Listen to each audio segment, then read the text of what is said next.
Hi, true avatars, and welcome to your weekly queer video game podcast. This is episode 52, and I am your host, Zoey Wild. I am a transgender and bisexual woman, and my pronouns are she, her. So, this is episode 52, but also, to this day, I'm recording a little bit before the episode releases, but to the release date of this episode, it has been exactly 1 year because I released the first episode on a Tuesday, I think, because I hadn't decided on the scheduling yet.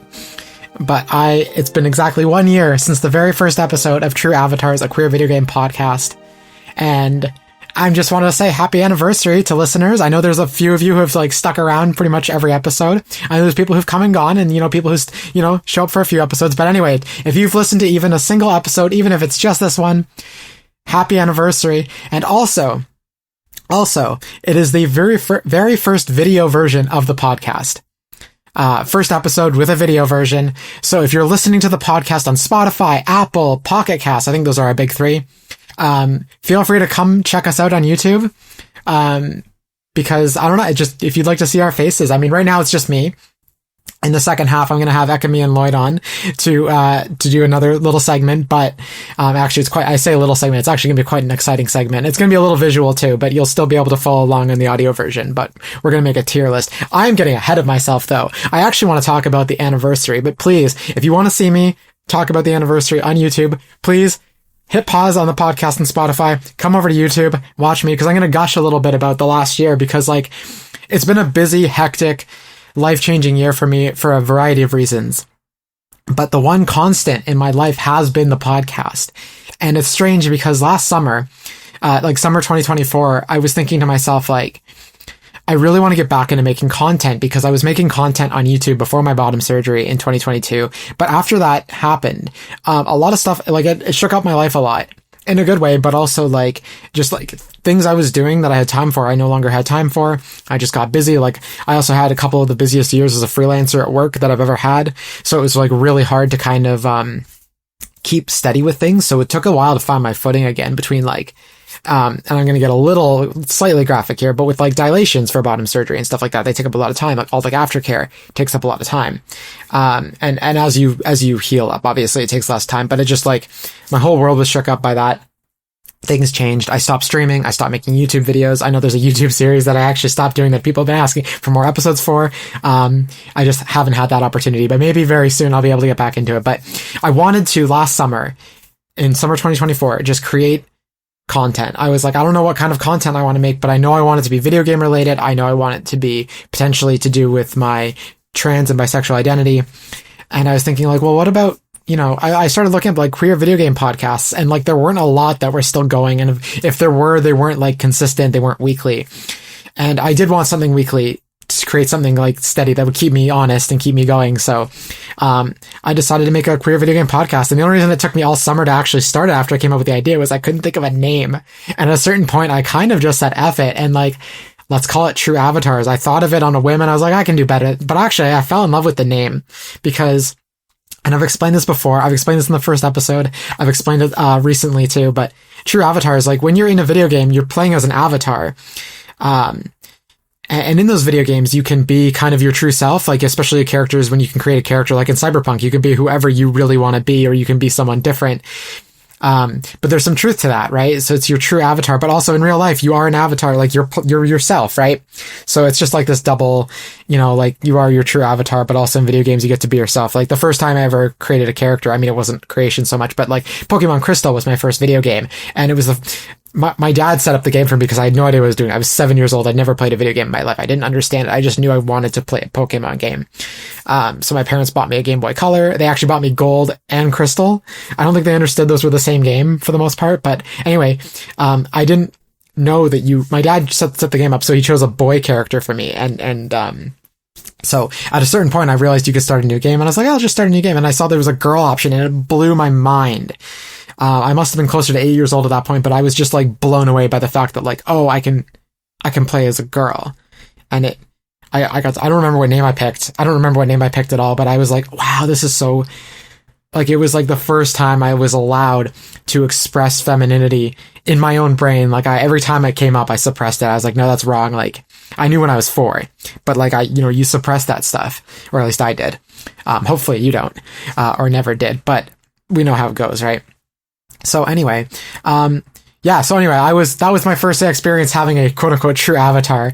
And then I eventually transitioned many years later. But, in the last year, I've learned a lot. I thought when I started True Avatars, I was like, well, there's a few queer video games, I was almost hunting for news. Like, I would have to like really go looking for like what qualified as queer video game news. And so early on, I kind of opened it up to like games that queer people liked and just like things that are loosely connected to queerness in video games.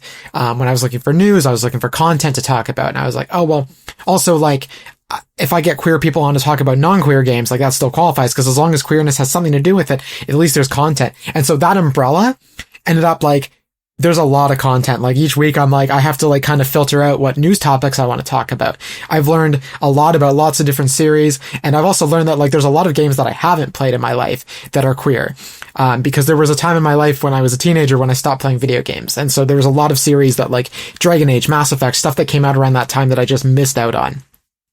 And I hate to say it, but I still haven't played Mass Effect or Dragon Age, which is why I aim to bring on guests who have played a lot of queer games.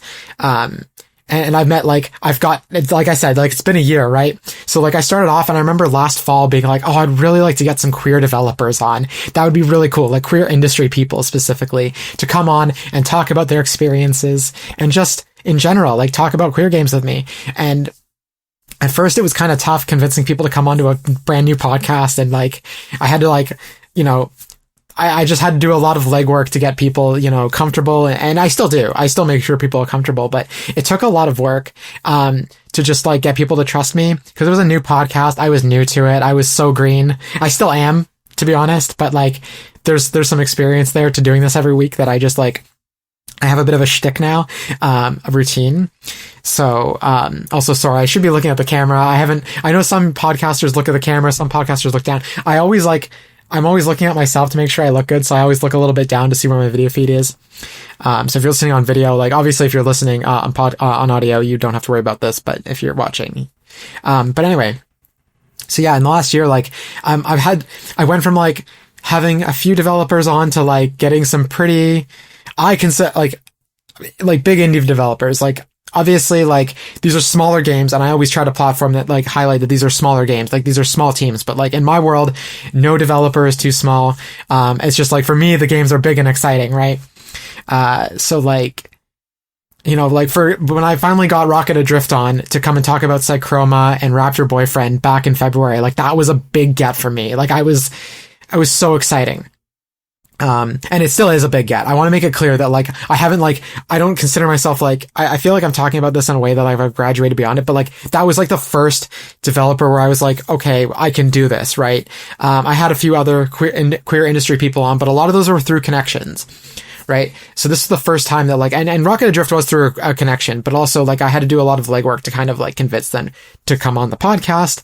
And I'm so glad that they did because they were amazing. And then it kind of snowballed from there. And then like this summer, like almost every other week I had a developer on, right? I was going to brand it. I didn't want to like jinx myself, but I was going to brand it like the summer of interviews.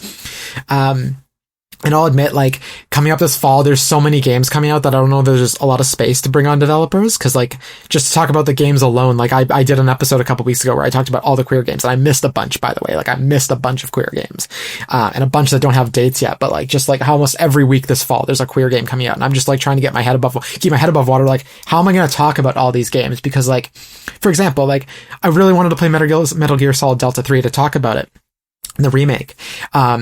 And so I had Shivani and her partner on. And so I just, like, so we could all talk about it, but like, I haven't had time. Like, I've been playing Hades this week because I want to be able to play Hades 2 and talk about that on the podcast. And like, I won't lie that I've sometimes bitten off a little more than I can chew in terms of having games. Like, I want to be able to talk about every game on the podcast, but I'm one person, right? And the podcasts that I listen to are usually like, for example, Nintendo Voice Chat. I listen to Nintendo Voice Chat, All Things Nintendo, the Besties, right? They have all these like huge, like they have people and they work for other outlets and they have people on, they know that they can come talk about these games. Like, I'm just one person. I'm just one little person, and I have regulars on, but they only have so much time in a day, and they don't work for outlets. Like, they're also just streamers playing the games that they want to play. So I can only ask so much of them, right? So it's like really tough to be able to talk about every game that I want to talk about, play every game that I want to play. So I really thank you for sticking with me through this, because I'm doing my best. It's not always perfect, I know that, but it's been a year. I've learned so much about like finding queer games, like queer developers. Like I can almost like at this point, like I have like a third eye, almost like a sixth sense for like when a game comes up on a Steam page and I'm like, I think a queer person made this. I can't prove it, but I'm just getting that vibe. And if I do a little digging, I find out that like, oh yeah, the lead developer was a trans woman. And I'm like, okay, this makes some sense, right? Or, the lead developer was a gay man. And so anyway, I'm rambling here. I'm talking about the anniversary. I'm just really happy that I made it a year. Like there were certain weeks there where I was like, I don't know if I'm going to get an episode out this week. Like it was either like, I don't know what I'm going to talk about. I don't know when I'm going to have the time to do this. I don't know if I'm going to have a guest on. And I do notice too, I don't really like to talk about statistics too much, but I don't notice when it's just me, in an episode, because they're shorter. It's just me. Maybe I'm less interesting, but I notice there's less listeners on those episodes. So I always get a little nervous when I can't find someone to come on to talk about it, and it's just going to be me.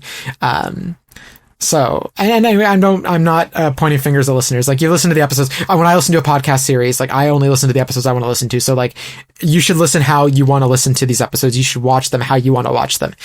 Don't let me, far be it from me to tell you how to watch or listen or consume my content, right? I'm just happy that you consume it at all. This summer was super busy for the podcast. There was a lot of growth. I'm really happy about that. And also I don't really talk about this, but the podcast is free. Like there's no ads. There's no Patreon. There's no coffee link. Ko-fi. I don't know I know it's a pun on coffee, but like, I'm not asking for money. I just ask I asked for the hour and a half of your time to come and listen to the show. And highlight queer developers, queer gamers, queer games, because there's a lot in the world that's working against us right now. Like I've seen it in real time. I've been watching how the games industry itself has kind of been imploding on itself. How queer communities have been marginalized more so than ever before in the last decade. It's pretty wild. Something else that I haven't talked about is that I do try to keep this an ableism free show. So you might have noticed sometimes where like the audio dips out when someone says a certain word. I am trying to keep ableism out of the podcast. At least ableist speak. I can't always guarantee that ableism will be free, but I do try to keep this as safe a space as possible for queer listeners to come in and queer viewers to come in and just enjoy, 90 minutes of like queer video game stuff. And again, like I know sometimes you don't want to hear about your own, struggles, right? Like queer games, like I don't always play a game because it's queer, but it being queer, that having it be queer does help. But generally, just like, just a safe space to like listen to video game conversations, because sometimes you're listening to like, let's say like a Nintendo voice chat, for example, and you just hear this like one little thing that comes up and you're like, wow, I wish this podcast was a safer space, right? Anyway, that's a lot of rambling. This episode, so I'm going to talk about what's going on for this episode. So we've got some news headlines. There's a lot of headlines. I'm just going to cover a few of them here, but just list a few of them here. But there's a pretty big update on the Mass Effect TV show. Witcher Season 4 finally has a release date after what feels like many years. Borderlands 4 is kind of addressing performance issues, but also Randy Pitchford kind of crashed out on Twitter, so we're going to talk a little bit about that. And a queer indie game has been brought back from the brink, along with some other stuff like Xbox is increasing prices again. Anyway.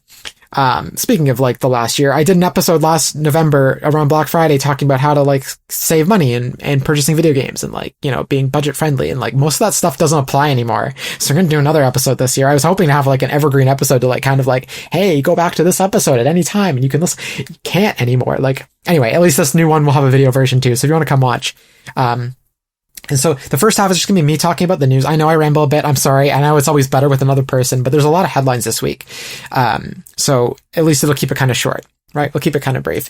In the second half, Ekamy and Lloyd are joining, as I did mention before, and we're going to be creating a tier list of queer games. But it's not just any tier list. Like, we're not ranking them on their quality. We're not ranking them on like stats, we're just going to be talking about specifically how gay these games are. Right. So like, obviously an S rank is like, this game is like queer through and through. And a D rank is like, well, it's kind of not really queer. It's like basically headcanon. Like there's no queerness really in this. So we're going to kind of like debate, like, how queer are these games really? And there's still, most of them are queer games, and ranking them, I'm not trying to say like they're not worthy of your time. It's just like, hey, and I'm going to preface, like, for example, we're going to debate Stardew Valley, and we're going to do mostly AAA games, but also some bigger indie games. But we're going to debate like how queer really is Stardew Valley, because it's pansexuality, right? Same with Dragon Age. So anyway, we're going to debate that. And I know, again, it's a video podcast, so if you want to see the tier list in real time, you can see it, as I'm placing the, like, things as we debate them in the ranking. But also I will do my best to describe everything for audio listeners, so you don't miss out on anything. And of course, at the end of the show, we'll have Queer Game of the Week. So I'm also probably going to talk about what I've been playing, but like super, super brief because there's like a lot to get through. This is going to be a big episode. However, before I jump into all of that, I do have a few quick favors to ask of you true avatars. I know I ask this every episode and it's always true. If you like this podcast, please leave a comment, rating, or review on your preferred podcast platform. Spotify has ratings and comments while Apple has reviews. Engagements like comments, ratings, and reviews helps to grow the podcast, and a growing podcast means a happy podcast host, that's me, who is forever happy and fulfilled that you enjoy listening to her ramblings, which creates an infinite feedback loop of more episodes, more happiness, more content, so on and so forth. So please go leave a comment, rating, or review on like Spotify, Apple Podcasts, Pocket Casts, wherever you listen. And if you're watching the video version on YouTube, please like this episode, please leave a comment, and don't forget to hit the subscribe button, as well as the notification bell, so you're the first to know when a brand new episode or video drops, because there might be non-episode videos at some point in the future if I ever have time. There might also be blog posts. We'll see. We're going to get there. There's a lot for one person to do. And I work full-time job too. But it's all stuff I really want to do. I just don't have time to do it. Also, please follow True Avatars, a queer video game podcast on social media. There are accounts on Blue Sky, Instagram, Twitter, Threads, Facebook, and TikTok at True Avatars. And you can also find the podcast on the official website, trueavatarspodcast.com. No spaces. And remember, this is a weekly queer video game podcast, so check in every week. I aim to bring you news, interviews, and updated discussions that are relevant to queer gamers, so you have a safe space to check in on the world of gaming from a 2SL LGBTQIA+ lens. Also, I haven't talked about this, actually, super quick, as I jump into what we've been playing, or what I've been playing, rather. So there's new branding, as you might have noticed as well. I've completely spaced on this because I don't have the branding up. The branding comes up in post-production. I'm just kind of like looking at a screen now where I'm recording. But there's new branding. So there's a new logo, there's new key art, and there's new music at the start. So, Diana Coateson did the music. Nicole Ng, who has previously been on the show before, did the logo, and Lloyd Lloydster, who's a regular, he designed that amazing key art, that pixel art that you're looking at. So, it's like all amazing. Like, I'm so happy with the rebrand that the True Avatars. When I asked Nicole to make that logo last year, that one that you've been looking at, just like the rainbow flag with the True Avatars and the pixely, like the 16-bit font, like that was a placeholder. And I was like, we'll get something done in a couple months. And then things just got busy. Things got really busy outside the podcast. So I was just kind of like, well, it works, right? Like it does the job, and like people are listening to the podcast, so it must be fine. But like I really did want like a proper logo. And at the time we had debated like doing a controller even back then, but like we just couldn't come up with anything. And so I asked Nicole again and I commissioned her to make something new, and there were a bunch of concepts. They were all really cool, but I'm really happy with the logo that I had in my head around July when all this work started. So, Anyway, thank you to Nicole, Lloyd, and Diana for this amazing creative work on the podcast. It would be nothing without you. So thank you so much. Anyway, what I've been playing. So let's just quickly, I actually finally finished the Kirby DLC, and I thought it was kind of meh. Honestly, like it was good, like it's more Kirby, but like, I don't know, it just was like, fine. Like it didn't do anything in the DLC, I think, that was like so groundbreakingly worth making it DLC. And it was also a bit short. I think there could have been a few more levels.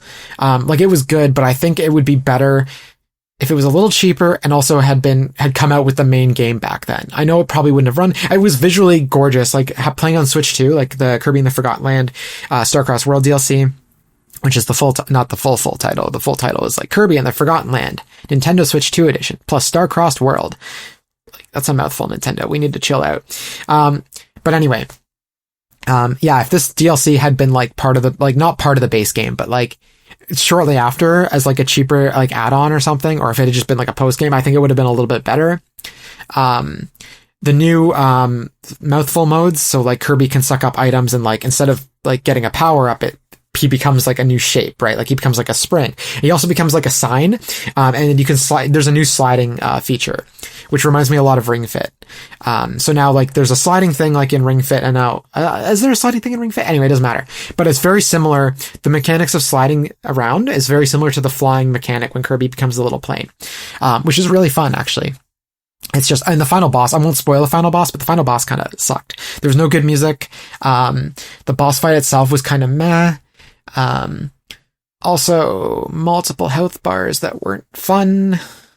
So anyway, And also the new song isn't as exciting as the song in the previous, like the base game. It's a good song. It's beautiful, but it's not like, it doesn't hype you up. It's more like a beautiful, like slow kind of ballad type song, which is not a bad thing. It's just not what I was hoping for when you finally like kick this boss's butt. Right. And I actually had some time. I jumped into Hades this week. And so Hades was the kind of game that kind of scared me because I've never been big on roguelikes. I think the only thing that I came close to a roguelike that I ever played was Pokemon Mystery Dungeon. And like when you die in that game, like it's pretty stressful. So I was kind of scared of playing Hades, but, with Hades 2 coming out, I was like, well, I should probably, get acquainted with this series, right? I'm just going to take a sip of tea here because my throat is starting to go. You talk nonstop for a little bit. You think you can do it. And then suddenly like your throat is going. It's like, wow. All right. So sorry. So, yeah, Hades. So it kind of scared me too, because people were talking about how intense it is. And just like, it looked difficult, like watching like all the stuff happening in the trailers. It looked very, very zany, very overwhelming, very busy is, I guess, the word I'm looking for. And so I thought I would be bad at this game, and I still am, to be honest. I'm not very good at intense combat, but I picked it up because it finally went on, well, I mean, it's gone on sale a lot, but it went on sale for a very low price. And I do recommend supporting indie games at full price. I probably will be buying Hades 2 at full price, by the way. And I'll probably be picking up like next week because it's that good. I just want to finish Hades 1 first, but like, wow, this game is awesome. Like it is approachable. It is accessible. It is not hard. Like it's hard in the sense that like, yeah, you're going to die at a certain point. You're going to have to restart your run, but like it makes restarting really fun because it's built into the story. It's not just like going back to the start. It's like you are a god trying to escape, or a demigod trying to escape. God, demigod? I'm actually not sure if Zagreus, the main character, who's bisexual, by the way, is a demigod or a god, but it doesn't matter. You are playing as Zagreus and you are trying to escape the underworld, and the gods of Olympus are helping you. So like each time you start a run, they give you a little power up to like help you get through. And there's like all this nice dialogue with all these like Olympian gods. It's really cool. My main experience, and this is probably going to out me as like someone who's very not like in depth on Greek mythology, but my experience with Greek mythology is through Percy Jackson. So, and I love those books. I love those movies. I love both. And I love the show. Okay. I love the movies unironically. Like I think they're not great, but I love them. Anyway, this feels a lot like that vibe. Like if you just want something that's approachable and not something that's just like mythology that's kind of like scary and outdated, like it seems like very unapproachable. Like that's how, those games always that lore always felt to me. So if you like Percy Jackson, you will like this. I was amazed by it. Like, it's so much fun to get power-ups. It's so much fun to find a weapon that you gel with. I chose the ranged weapons because I'm really scared of all the enemies attacking me. All the enemies are really cool. All the dialogue is amazing. The art is beautiful. The art is so gorgeous. Yeah.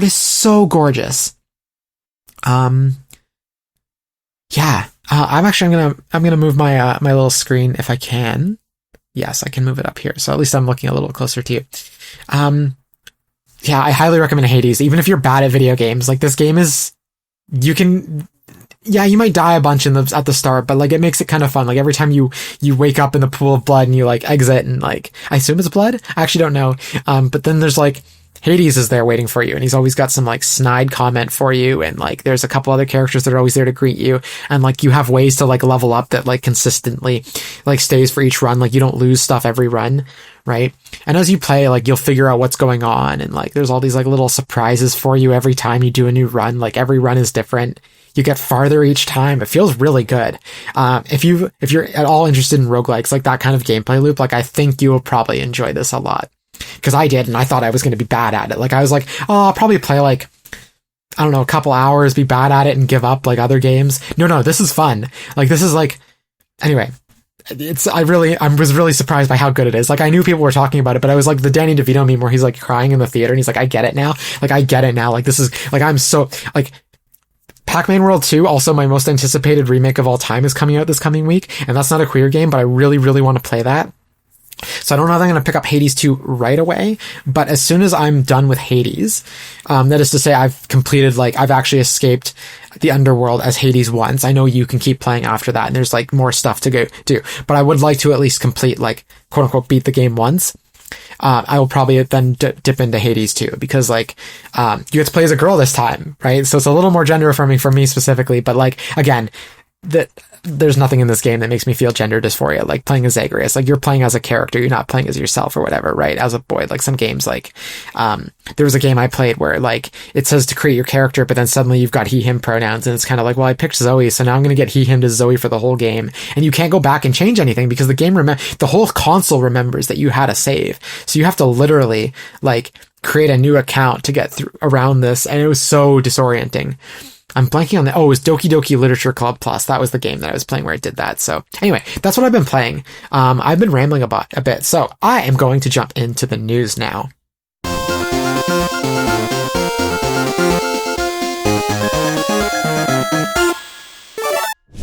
Okay, so here's a show I haven't watched yet because I was waiting to play Witcher 3. I haven't had time to play Witcher 3. Now Witcher 4 is on the horizon. You get to play as a woman. I might just wait for Witcher 4. But Witcher Season 4, the TV show on Netflix, is finally coming out.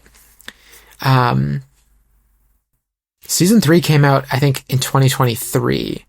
But it felt a lot longer than that. Like, I feel like we heard about the recast before. Yeah, we did hear about the Henry. Oh, so anyway, I'm getting ahead of myself. So, we have the release date for season 4. It's coming October 30th. All episodes are dropping at once. Liam Hemsworth is taking over from Henry Cavill as Geralt. Geralt? That's how I even looked this up, and I've literally blanking because my brain has always read the name and not heard it. I am a bad queer podcast host that I don't even know which, but anyway. So season 3 came out in summer 2023. We learned about the recasting in 2022, actually October 29th, 2022. So we'll be just literally one day over 3 years that we found out about the recast, that the season is finally coming out. So it's been a long time. It feels like we've been waiting for season 4 for a while. So anyway, they've dropped a trailer. They dropped the release date. I'm going to talk a little bit about the trailer. But I will just say that season 5 is now filming, so I feel like it will take less time to get to season 5. There was another recast as well. So Kim Bodnia is not returning as Vesemir due to scheduling conflicts, and Peter Mullen will be replacing him. Peter Mullen played King Duran III in Lord of the Rings of Power, and James Dellis in Westworld Season 2 and 3. I'm not a Lord of the Rings fan. I know that's sacrilegious. I respect the movies. I think they're really good. It's just not my kind of content. It's not my cup of tea. So it's just like, it's not bad. It's not like I think it's bad or I don't like it because it's like, I just like, it's not my cup of tea. Like it's not for me. But, I did watch Westworld Season 1 and I absolutely hated it. It was absolutely terrible. And I was watching it with my best friend at the time. We haven't really stayed friends since my transition, but at the time we were both kind of watching this show and we kept looking at each other like, this is bad, right? Like, we were predicting everything that was about to happen. We were like, oh, they should do this, but they're probably going to do this instead. I did not like Westworld, so I did not watch seasons 2 or 3. So I have not seen this actor in anything. But speaking of recast, though, the trailer for Witcher Season 4 shows Liam Hemsworth, and let me just say, like, they captured Henry Cavill's stunt double. Like, he looks like Walmart brand Thor. It's not even Walmart brand Henry Cavill. Like, Liam Hemsworth looks like, when I saw who they were recasting, I was like, he could probably pull off, like, if he buffs up a little bit, and maybe they add a little bit of makeup around his jaw, like, they probably look like Geralt. But, he looks like Walmart. He doesn't look like Geralt. He looks like Thor, but like Marvel Thor discount. I know that's saying a lot because I know his brother played Thor, but like looking at this guy, he just looks so cheap and so not like Geralt at all. Like nothing like Henry Cavill. He looks so out of place. I just think like the performance might differ, but the visual style, and we only have this trailer, which doesn't have much in the way of like acting. It's literally mostly combat, right? So we don't get to really see much of how Liam Hemsworth really is in the role, but he does not look the part, let me tell you. Drop a comment, or on social media, come tell me what you think. If you disagree, like, cool, I would love to hear your take on this because I was just blown away by how bad it looked. Hopefully the rest of the season is better than just that trailer, because it didn't instill confidence. If this is your way of telling us that this is coming, like, maybe you should have gone with a different trailer. Anyway, moving on. Borderlands 4 Performance Saga continues. So last week I reported that Borderlands 4 launched with poor performance on PC, and there has been a response from the devs.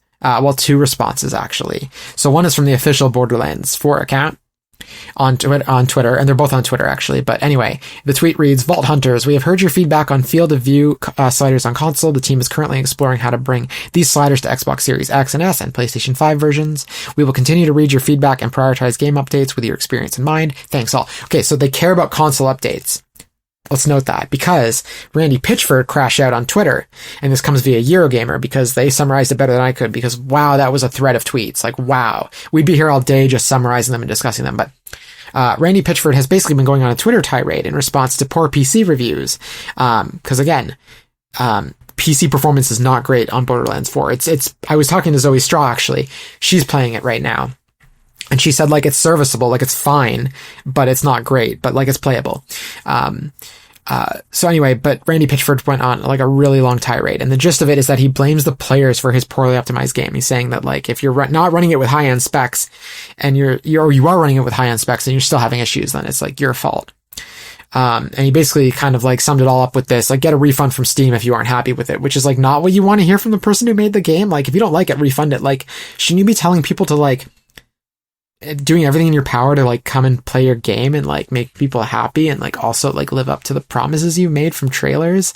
I know this is a tale as old as time with performance issues and, like, games not living up to the trailers they launched, like, they previewed with, but, like, just, like, he spends a lot of time in this, like, Twitter tirade, like this thread, and replying to people, mockingly offering to help individual users who are actually, like, engaging with him, offering no real solution, by the way, except justifying the game's performance and blaming players' PCs for their performance, even though some players are like, well, here are my specs, which are well above the, like, recommended or required, or even, like, you know what I mean? Like, and it's still bad performance, and he's, like, very, very, belittling and diminishing, and it's just kind of like, dude, just, like, if you're not going to fix your game, at least, like, stop yelling at people about it. Like, just, like, ignore them and walk away. Like, there are so many better ways to handle this. And people actually like the game, too. Like, apparently it's a very good game. Like, it's more Borderlands 2 than Borderlands 3 was. So, but it seems like the developers only really care about the console performance, because that's the only place you can play it where it, like, runs decently well. So, okay. Again, I haven't played Mass Effect, so you're gonna have to forgive me on this one, but there's, so my knowledge of this is mostly gonna be quoting from the article here. But the Mass Effect TV show has a casting leak. So this comes from Eurogamer, but they write here, as shared by Entertainment Insider Daniel Richtman, 5 casting calls have leaked. These are a young Colin Farrell type male, 30 to 39 with open ethnicity, a female co-lead alien character requiring prosthetics, 34 to 39, a female human providing a parallel narrative from Earth, a Doug Jones type male villain, 40 to 60, and a male wrestler type soldier, 30 to 49.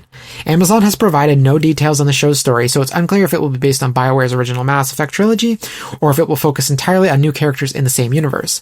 The female co-lead alien seems to be primed to be fan favorite blue alien Lara Sony. However, the Colin Farrell type male could prove the most controversial. Fans have guessed this could be a male Commander Shepard, protagonist of the original trilogy, but this would assume male Shep is canon over the female option. The female human on Earth is an interesting prospect, considering the only similar character in the games would be Captain Anderson in Mass Effect 3. Some fans have suggested journalist Emily Wong could be an alternative, while one proposed femme Shep could still exist in the same universe like the twins in Andromeda. Now, it did say female human providing a parallel narrative from Earth. Could that parallel narrative be in a parallel universe? Maybe? I don't know if that's a Mass Effect thing, but when I read parallel, I was like, okay, maybe both Shepards are in the game. I'm not quoting there for this part, and I'm going back to the quote here. Sorry to, Femme Shep could still exist in the same universe like the twins in Andromeda was the last quoted bit here. Continuing to quote, Saren from Mass Effect 1 would fit the bill for a Doug Jones type villain. The actor is known for his non-human roles in The Shape of Water and Hellboy. While the male wrestler type soldier certainly describes James Vega, but most importantly of all, in this scenario, who's playing Garrus? So end quote. I don't know who any of these characters are, but I do hope that, like, again, games where you can kind of pick a male or female option, like, it'd be cool if they found a way to kind of include both, or if they went with the female option, although I understand in this political climate why they would be choosing this. However, if you're worried about anything the show is doing, keep in mind that, again, this is from the article. Back in July, it was revealed the Mass Effect series would be helmed by many of the team behind Amazon's Fallout show. That's proven particularly successful, and notably takes inspiration from the games without following them directly. Unquote. So, the Fallout team. Again, the Fallout show is really good, really strong, different story in the same universe.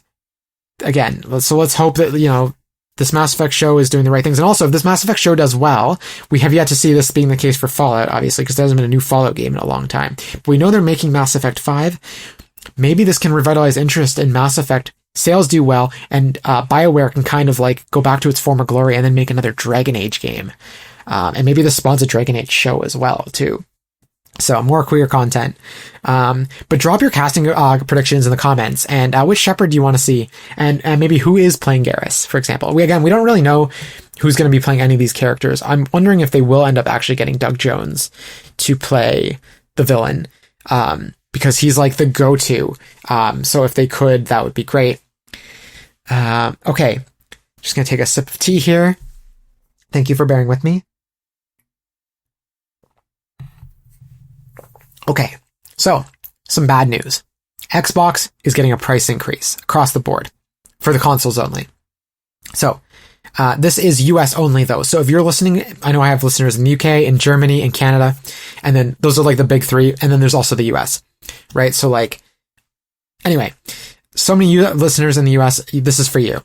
This starts October 3rd, so it hasn't started yet. So like if you want an Xbox console at the current prices, I think they've already gone up once this year, but if you want a console at the current prices, you can go out and buy it before October 3rd. But on October 3rd, consoles only, the accessories are staying the same price, but the Series S is going up $20, the Series X is going up $50, and the Series X Galaxy Edition, is going up $70. There were too many different variations for me to name like all the different consoles and just start listing the price. But again, I always keep my sources down in the show notes in the description. So please feel free to go check out the link for that, because there's like a spreadsheet that explains everything in one of the articles. I think it's the Windows Central article, but I also included the Xbox article as a source too. But yeah, like I've said, like I did that episode last year on Black Friday explaining like, game prices and console prices and like how you can save money. And like, it seems like we're saving less money these days, unless you're buying games on Steam, like digital games. Like if you want anything physical, things are getting worse. Even digital games are going up in price too. And I'm noticing less and less fewer and fewer sales and fewer and lower, less deep discounts on games in general. So, everyone's hurting across the board, and I get it. Indie games need to make their money. Like, I get that. I'm not criticizing indie games, especially ones on Steam. But yeah, it's just like the big console makers are really, twisting that knife in there. So I'm sorry if you were planning to buy an Xbox after October 3rd, and now, like, let's say you were saving up for your Xbox Series X Galaxy Edition. You're like, I really want this, but I can't afford it till like November. Like, great, you got to save an extra $70 now plus whatever tax in your state. So this is obviously because of tariffs. So I guess, yeah, I mean, I don't see that letting up anytime soon, even if things changed for the better in the US. So, some good news though. This comes from Gaming Mag. They broke an exclusive. Akupara Games is bringing back a game called Dead Pets Unleashed, a game I'd actually not heard about until recently. But they're bringing it back to life. So this game was canceled. And I'm going to note here too that like I'm not really a fan of the title here. Like I don't like it that they're calling it Dead Pets. I don't like that anything to do with like just the concept is like, don't make me think about that. Like if anything you could have called it, like you could have called it Dead Humans Unleashed. I'd be like, okay, I get that. Dead Pets, like a little bit of bad taste, but the rest of the game looks really cool and it's really weird and I really want to highlight it. So from the article, Akupara Games has announced the revitalization of punk rock feminist adventure Dead Pets Unleashed. More than just another indie title, Dead Pets Unleashed's resurrection is a testament to resilience in queer creative spaces. Originally developed under Triple Topping, the game met an untimely demise when the studio closed its doors in 2023. Now, LA-based indie publisher Akupara Games has acquired the entire Triple Topping catalog and is bringing Dead Pets Unleashed out of the grave and into the hands of into the hands of players around the world. Dead Pets Unleashed puts the player right into the shoes of our main protagonist, Gordy, a 30-something demon. Throughout her journey, Gordy will have to navigate her world by balancing her underground punk rock band, Dead Pets, with the ever-present fear of barely making ends meet. Does that sound familiar? The game mixes minigames, slice-of-life dialogue, and infectious punk rock soundtrack. End quote. So Gordy is pan, first off. That's the first thing. It's not player sexuality. Gordy is straight up pan. That's canon. Despite the name, though, I am happy to see this like revitalization of some queer content we were going to miss out on. Like, this is really great. I do hope Akupara was able to hire back some of the dev team, although the article doesn't mention anything about that. Talking about the game itself, I went and watched the trailer. I haven't gotten a chance to check out the demo yet, but like, there's some really strange mini games, some rhythm based. So there's a tooth flossing mini game where you're like getting a little like dirt creatures out from between your teeth. It looks really disgusting in like a good way.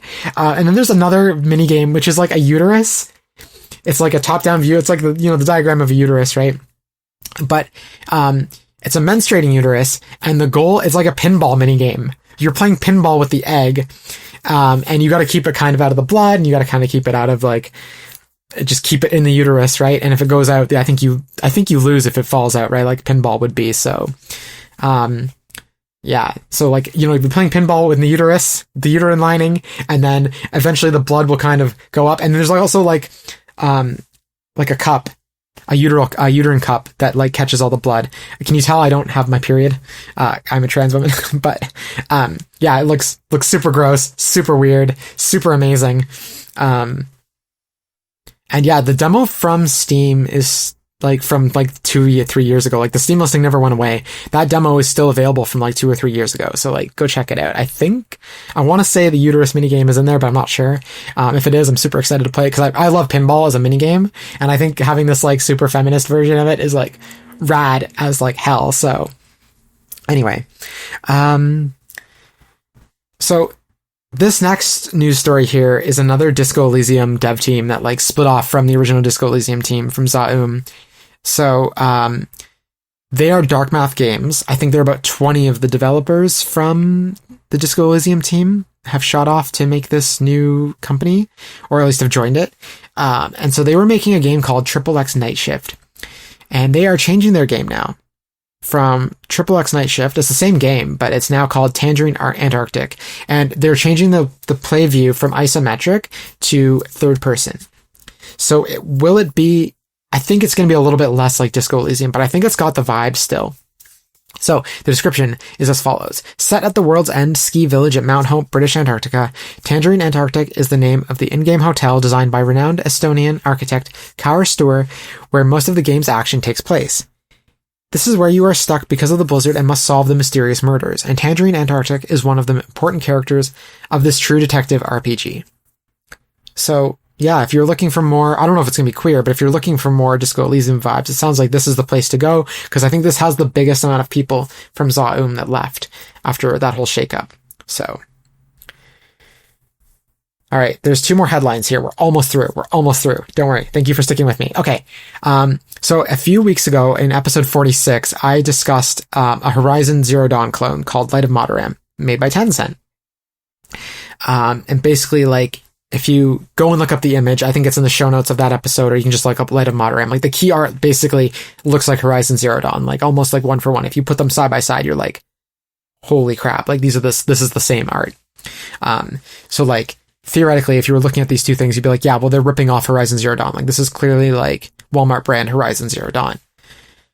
Well, this is where it gets kind of fun, because Tencent is claiming that Sony's lawsuit is quote-unquote startling because they believe Sony was ripping off Breath of the Wild and other similar games when they made Horizon. This is funny because actually, a guest I did have previously on the show, we had debates for years about how Horizon just felt like a Breath of the Wild ripoff, and like, I'd rather play Breath of the Wild than Horizon Zero Dawn. Well, I finally got around to one day eventually playing Horizon Zero Dawn, and I was actually disappointed at how unlike Breath of the Wild it was. So I almost wished it was more like Breath of the Wild, because I didn't really enjoy Horizon Zero Dawn. Not so much the story. Like, I love the story, I love the characters. I just wasn't into the gameplay very much. And I was playing on the story mode, and I still found it very difficult. Like, I just couldn't get into the gameplay. But I really like Aloy. I like the story. I like the world. I like the characters. Like, I liked everything about it. I just wasn't into the gameplay. But anyway, it's very funny that Tencent is like, well, you guys were stealing from Breath of the Wild, so we're stealing from you. It's basically their defense. So we'll see how that goes in court, I guess, when Sony inevitably gets through with this lawsuit, because I'm very curious to see how that plays out, because when Horizon Zero Dawn came out, it did look very similar in vibes and style and visuals to Breath of the Wild. It looked like Sony's answer to Breath of the Wild. Again, I think that's very untrue, having now played Horizon Zero Dawn. But it will be interesting to see here, like, okay, so they believe that Sony stole from Breath of the Wild, so they think it's okay for them to steal. That could just be their defense. I don't even know. Yeah. I don't even know if Light of Mataram is out, to be honest. I haven't been following it, but I'm certain I'm not certain, but I doubt it's got the queer vibes that Horizon has. So, okay, last story here, super quick. I can't speak today. Hyrule Warriors Age of Imprisonment. If you have save data for Tears of the Kingdom or Age of Calamity, which is the previous Hyrule Warriors game, on your Switch 2, when you play Age of Imprisonment, which is the game that's coming out November 6th, I believe, you can claim, if you have saved data for Tears of the Kingdom, you can get the High Guard's sword in Age of Imprisonment, and in Age of Calamity, you can get the High Guard's claymore. If you have saved data for Breath of the Wild, you're out of luck because you cannot get any bonus item in the game for this. But the nice thing about this Age of Imprisonment weapon system is that it doesn't seem to be like they're deteriorated weapons like in Tears of the Kingdom. I don't know if you could add stuff to the weapons to make them stronger, like fusing, but at least like these swords and claymores do not look rusted or anything like that. And that is the news. So thank you, True Avatars. If you've still listened to this far, just a little bit longer after this musical interlude, stick around because we will be making a queer game tier list with Ekamy and Lloyd. So we'll be right back.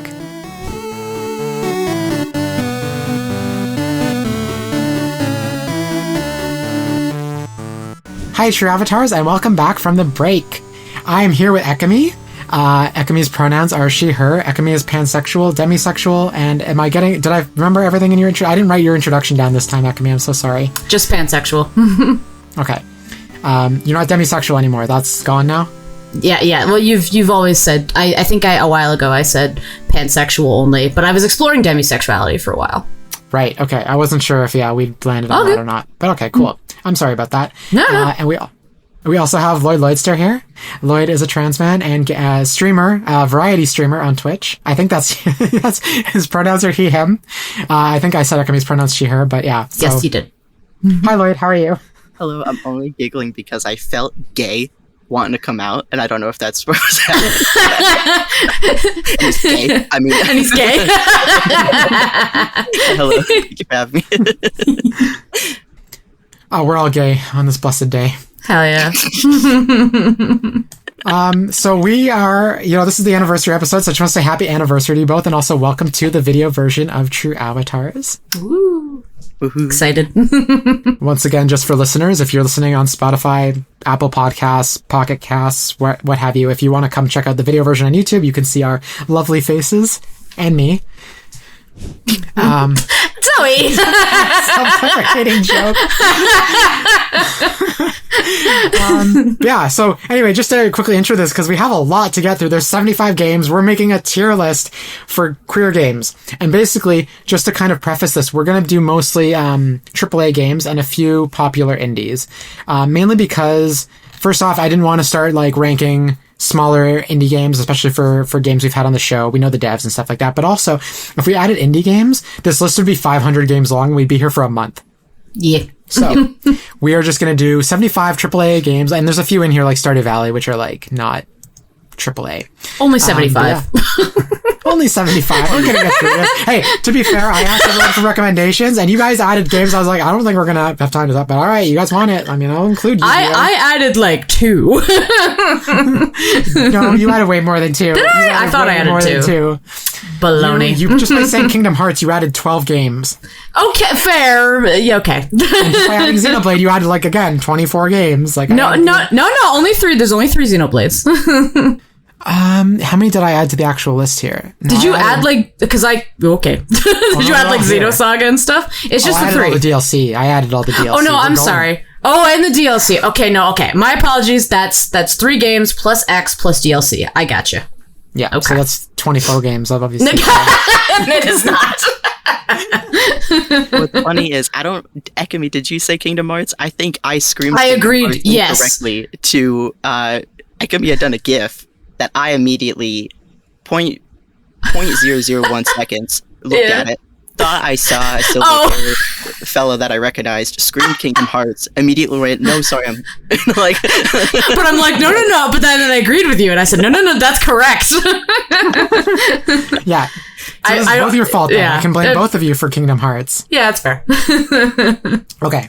If you're watching on the video version, obviously you'll be able to see the tier list up on screen. It'll be pretty obvious. If you're listening to the audio version, I will do my best to describe everything we're going through. I'll list the games, I'll list what tier it's going into. But just to preface, especially for audio listeners here, we have 75 games, and we're going to be ranking them based on how queer they are. Not on their content, not on their quality, not on ratings, not on Metacritic, so like nothing like that. It's like just like, how queer is this game really? Some of this will be absurd and funny, and some of this will be like, oh yeah, well this game has like 3 queer characters and this game has 2, so we're going to put this one in S and this one in A. S tier is unquestionably gay. There's no doubt about it. Like, this game is through and through, it's very queer. A is very gay. Not quite as gay as unquestionably gay, but it's still very gay. B is pretty fruity. C is a little bit homosexual, but it's debatable. D is basically a headcanon. And F is not gay at all. So, before we start, Ekamy and Lloyd, do you have any questions? Concerns? Worries? I'm good. I'm like, what metrics are we doing here? And I'm thinking it's vibes. I'm thinking it's purely vibes. It is vibes. I like vibes, yeah. I have a little tiny rubric that I didn't share with you, so I can like scare you a little bit later. Not in a bad way, just like, there's a couple things here where I'm like, I think it'll be more entertaining for listeners to hear some surprises in the rubric. Yeah. It's not an intense rubric, don't worry. It's still mostly, the rubric was created based on vibes as well. So I think once you hear it, you'll be like, oh, I get this. Lloyd is stressing right now. The sweat is dripping down his face. It's like that airplane gif where he's like, really, like I'm never going to be invited back. Like, also, while we're here, Lloyd also created, I mentioned this at the beginning of the episode, but Lloyd created the beautiful key art of the desk and all the objects on the desk. So everyone give a round of applause to Lloyd because it's beautiful art. Thank you. It's so nice. Lloyd's like, where's my money, Zoey? But you know, I know where to find you.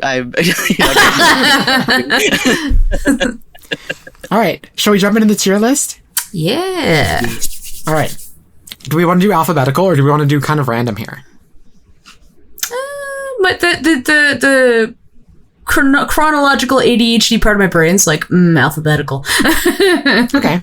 Well then, the first game, I forget who suggested this because it definitely wasn't me, but it's Animal Crossing. I'm not sure who suggested it. It must have been me. I don't remember. No. Well, here I go. Animal Crossing, clearly queer. You can live wherever you want. You can have a homestead, basically. You can spend all day catching fish. Unburdened.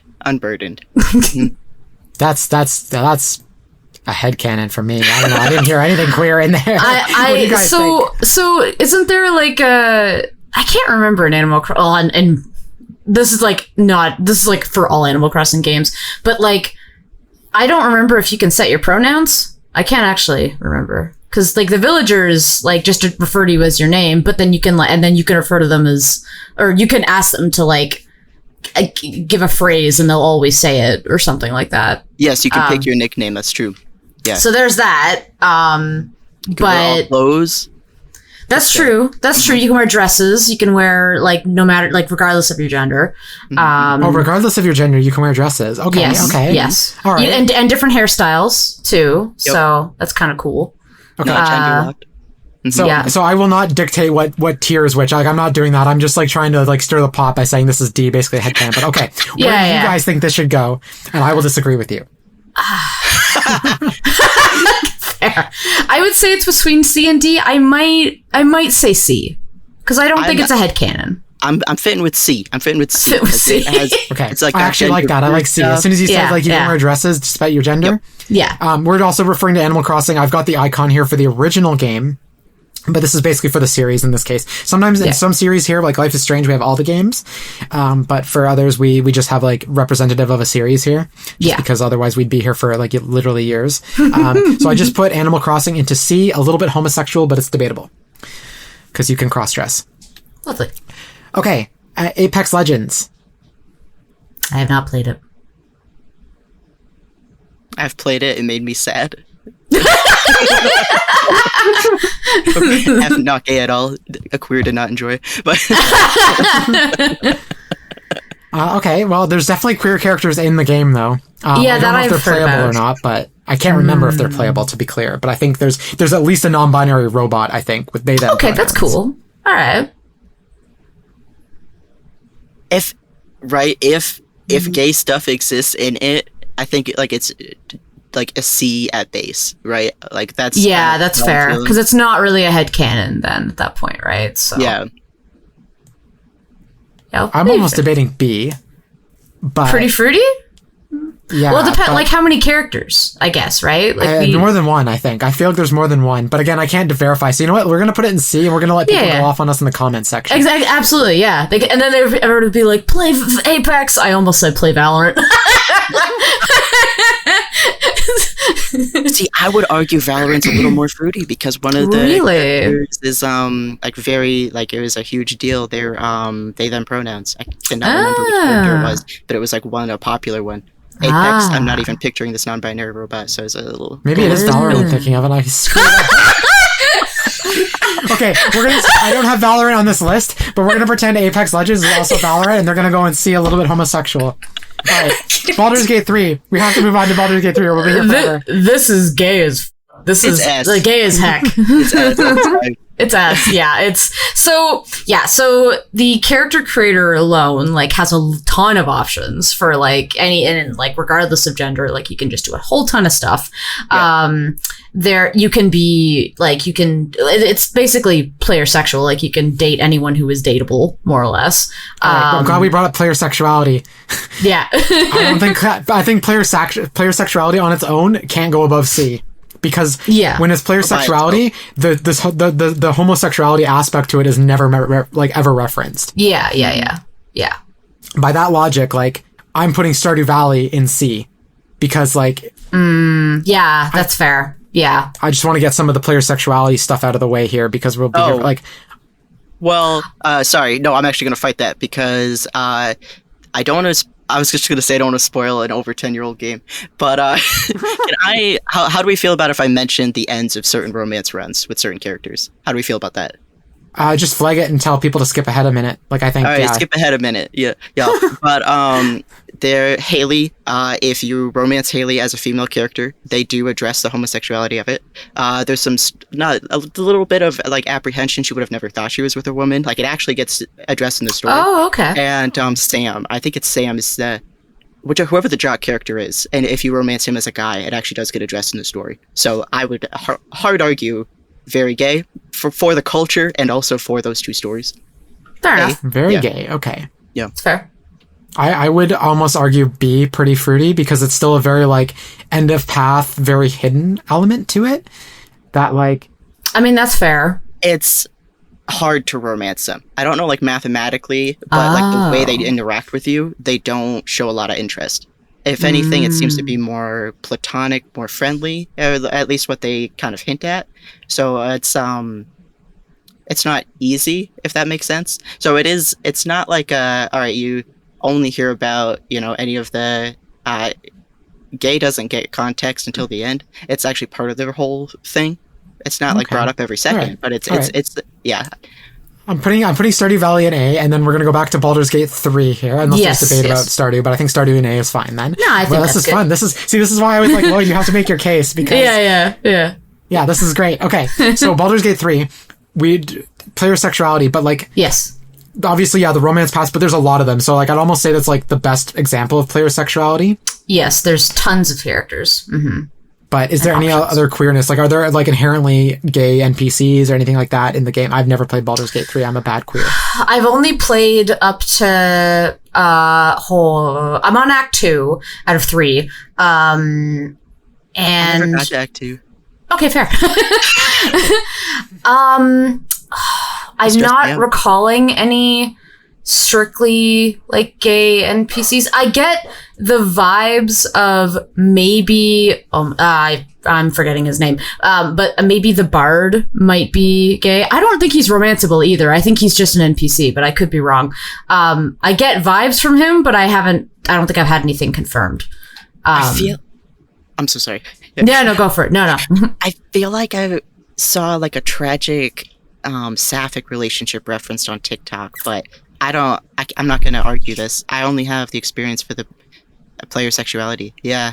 Yeah, and I mean the thing with Baldur's Gate is that there's so, like, from what I have played of it, there's so many different branching storylines. So if you do miss like one side quest, it could have a ton of really like great queer content, but I mean it's a side quest, so you might not come across it. There's so many of them in that game. So yeah. All right, I can't in good conscience put this in S tier. We don't have an S tier game yet. I'm sorry, I can't put Baldur's Gate in S tier because it's player sexuality. It doesn't. I'm sorry. I'm gonna like that's the core of it. I feel like player sexuality does not count. It's like I don't want to crap on a bunch of devs, but I feel like it's a band-aid for like we want gay in the game, but we can't code it. I'm only worried that won't code it. I mean, experience with it. God, I feel really bad. I feel like it has to be at minimum an A then. Like, oh yeah, definitely. I'm okay with A. I'm okay with A tier for very gay. We can always like do a little re-review and be like, would we put it in S tier? But you know, like let's put it in A for now. Yeah, I will put it above. Okay, so I'm moving Baldur's Gate to A tier, and I'm putting it above if it will let me move it. It won't. No, okay, you've made the decision. There we go. I'm putting it above Stardew Valley in A tier. Okay, I like that compromise. Yep. Because then we also have to discuss like, does the player base make the game queer? The answer is no, but maybe that's debatable. Okay, that's fair. Amy, this is you. We've got Bayonetta. Yes. The whole series. Okay, so I cannot speak to Bayonetta 3. I have not played it. I can speak to Bayonetta 1 and 2. So Bayonetta, at its base is you're playing as this cool Umbra witch named Bayonetta. In the first game, it's kind of like, you know, she's a badass. She's like beating up all these angels, and it becomes more of a story about finding herself and like her Umbran background and everything. The second game is she's more into her powers, and she helps out this young kid and who's like trapped in some Umbran not Umbran only, but it's like the angels and the witches. There's some plot there that I'm not remembering very well, but she's helping out this kid. And the queer part of that in the main queer part for me for these games is that Bayonetta has a I would say not actually said verbally girlfriend, but there's a really important person in her life named Jean, who you can also play as a little bit in the first game. They have like different scenes where you play as each other. Jean is also an Umbran witch. I believe she's known Jean since she was like very young, like kind of grew up as children together. And Jean and Bayonetta are so gay for each other. Oh my god. Like there's just this tension that's always with them. I mean, Bayonetta is already like this cool, sexy, like I'm in power and I'm in control, and you're like, wow, I want to either date you or be you. And Jean just kind of also serves that, but also serves like I'm rich and fashionable, and I'm not taking no heck and anything. So so that's the main queer piece for me. So my question for you is, how explicit is the queerness, and do they kiss? They do not kiss, so there's not that. And I mentioned at the start, they don't verbally say they're girlfriends. It's more just like they're kind of playing around, like kind of going around something's there, but they just kind of, they flirt. They just kind of like, oh, like, because you can also alternatively say, D tier. Okay, so alternatively, I'm gonna fight you on this one. So alternatively, and this is gonna be spoilers for the first Bayonetta game. At the very end of Bayonetta, before the big boss fight, Bayonetta gets trapped in this big statuesque angel thing that she's controlling because she's incredibly powerful, and they want to use her power to control the thing, whatever. So everyone's like, oh my god, like, how are we gonna get Bayonetta? She's the strongest. Jean comes up and goes, I got you, babe. She gets her motorcycle, rides her motorcycle entirely up the statue, and is like, I'm gonna save you. You're the best thing in my life. And she's the one who is like, I am pretty sure she like cradles her in her arms and everything. Like, it is so gay. And I was like, wow, this is incredible. But again, what tier? I would say, because it's mainly only her and Jean, I'd say a little homosexual, but it's debatable. Because you can definitely... Actually, and I say that too, because in the third game, only from what I've heard, I have not played the game, so I don't know for sure, but I have heard that the Bayonetta in that game, which might be a different Bayonetta I've heard than the first two, she falls in love or admits romance with Luca, a male character. So Bayonetta might be bi. I don't know for sure if it's the same Bayonetta, but that could potentially shatter the, the Bayonetta genre stuff. So it is debatable. I would put it in C. I do not think it's a headcanon. It is too in your face. Do we have a jail category for queer baiting? No, that's fair. Yeah, but I don't know. Like, I mean, Zoey, you were telling me that you heard that it might be a different Bayonetta for the third game, so it might be like an alternate universe.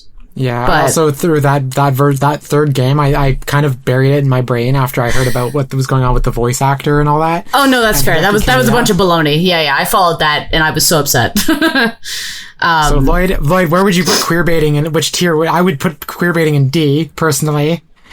I feel like really bad because I've had stories where I'm like, yeah, these two characters, yeah, I could sympathize, but unfortunately, this is not what this is about.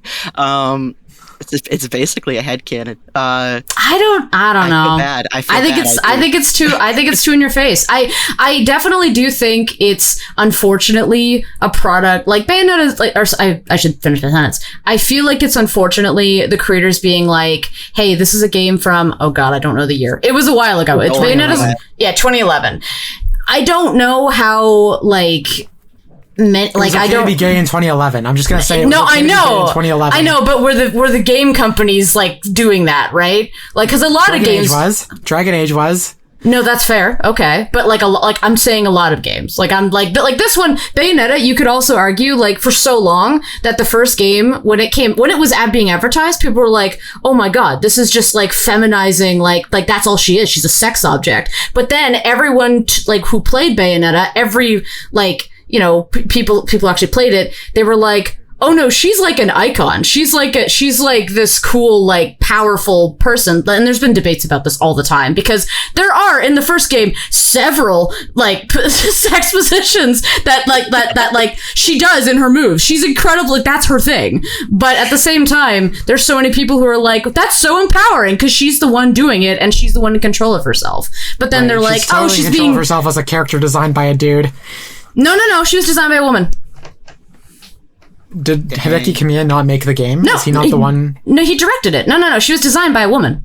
Character designer. Right, but under his guidance, right? Because he was the director. Maybe, but that doesn't making all the choices at the end of the day. Well, maybe, but at the same time, it's still a woman doing it. So, I mean, yeah, he has maybe the more power in the relationship, not the relationship, in the. Yeah. Okay, we have to move on. Okay. Yeah. So, I didn't think about I say C. Okay, we can do this. Everyone gets one veto. That is ultimate, if you get overruled, you get one veto the entire episode. So if you use it now, you can use it. But I'm with Lloyd. I think D. I feel so bad. The dance is so campy as heck. It's so good. It's so funny. I love it. It's really popular, but for I love Bayonetta. Visibility, for the representation, it's a little He's crying. No. I'm like, what do I'm looking at the list being do I veto this? Do I, You can veto later, so you don't have to veto now. You can decide at the end. You can veto. All right, we have to move on. Okay, that's fine. Borderlands series. Let's be quick about this one because we spent a lot of time on Bayonetta. I have not played Borderlands. Straight up. I didn't experience a single non-hetero thing. I feel like I've heard Borderlands. Is it Borderlands 3 that came out or 4 recently? I can't remember. 4 just came out. Yeah. I think 4 is apparently quite good about their queer representation, but I can't vouch. So I'm gonna put this in B. Sorry, go ahead, Lloyd. I was gonna say if nothing's jumping out at us, I wouldn't put it in B. No. I C. I can't compare it to anything. Maybe basically a headcanon? Maybe? I know it's not. It's more than a headcanon. From what I do know of Borderlands, is more than a headcanon. Okay, fair enough. I think we're not qualified, and someone should yell at us about it.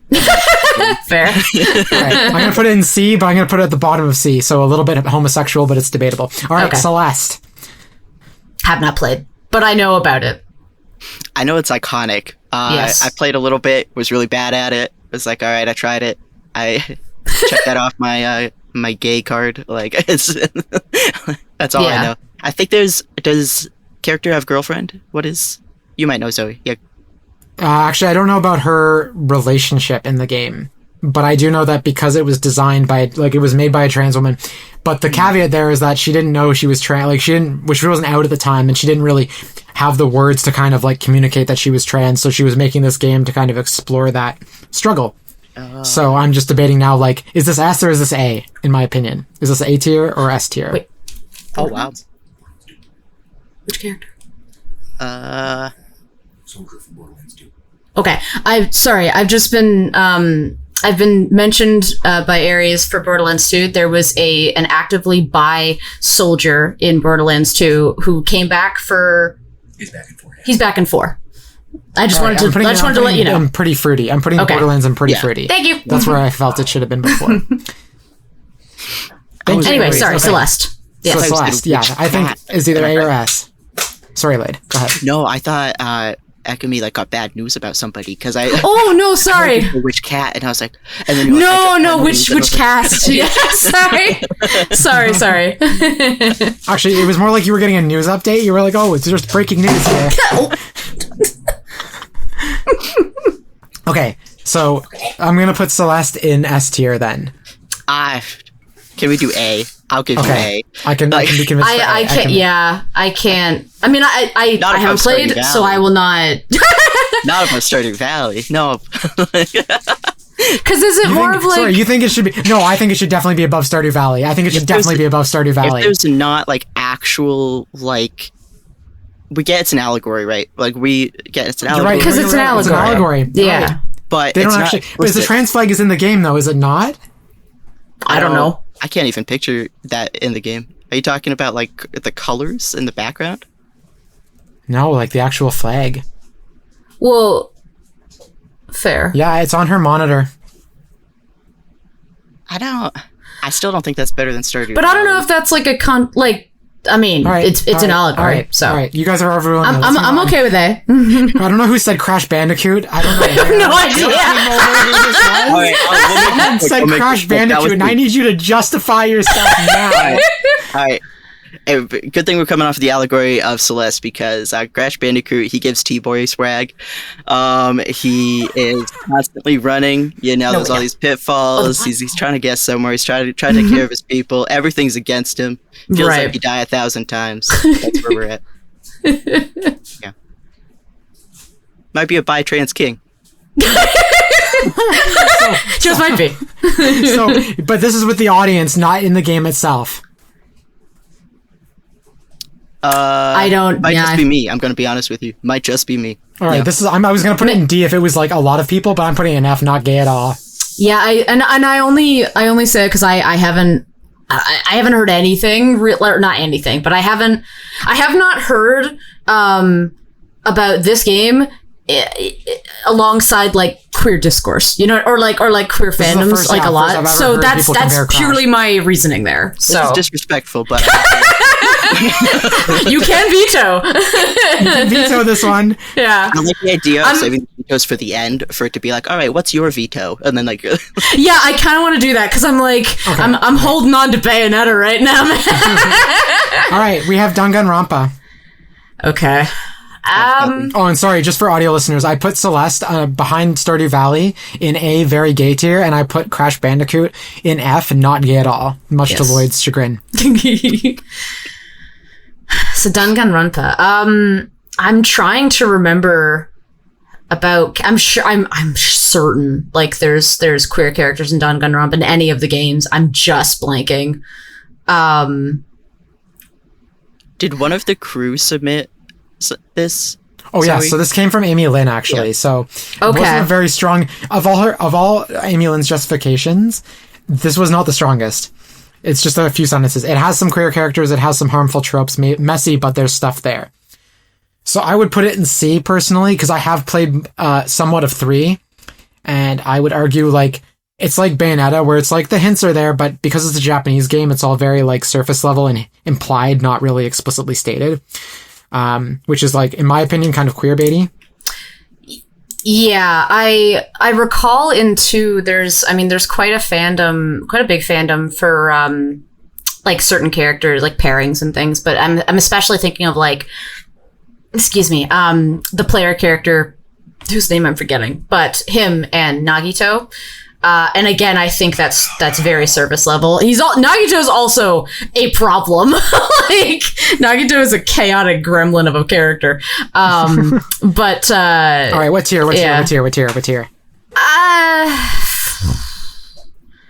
I would put it in C. Maybe C, because I do think there are confirmed queer characters, but they're Makoto Naegi, that was the main character. Yes. Sorry, I'm getting all these messages from Aries. Talking about games I love, goddammit. Okay. So Aries is saying that Danganronpa only has headcanon characters. I think like headcanon queer relationships, which for the most part I think I would agree with from my memory.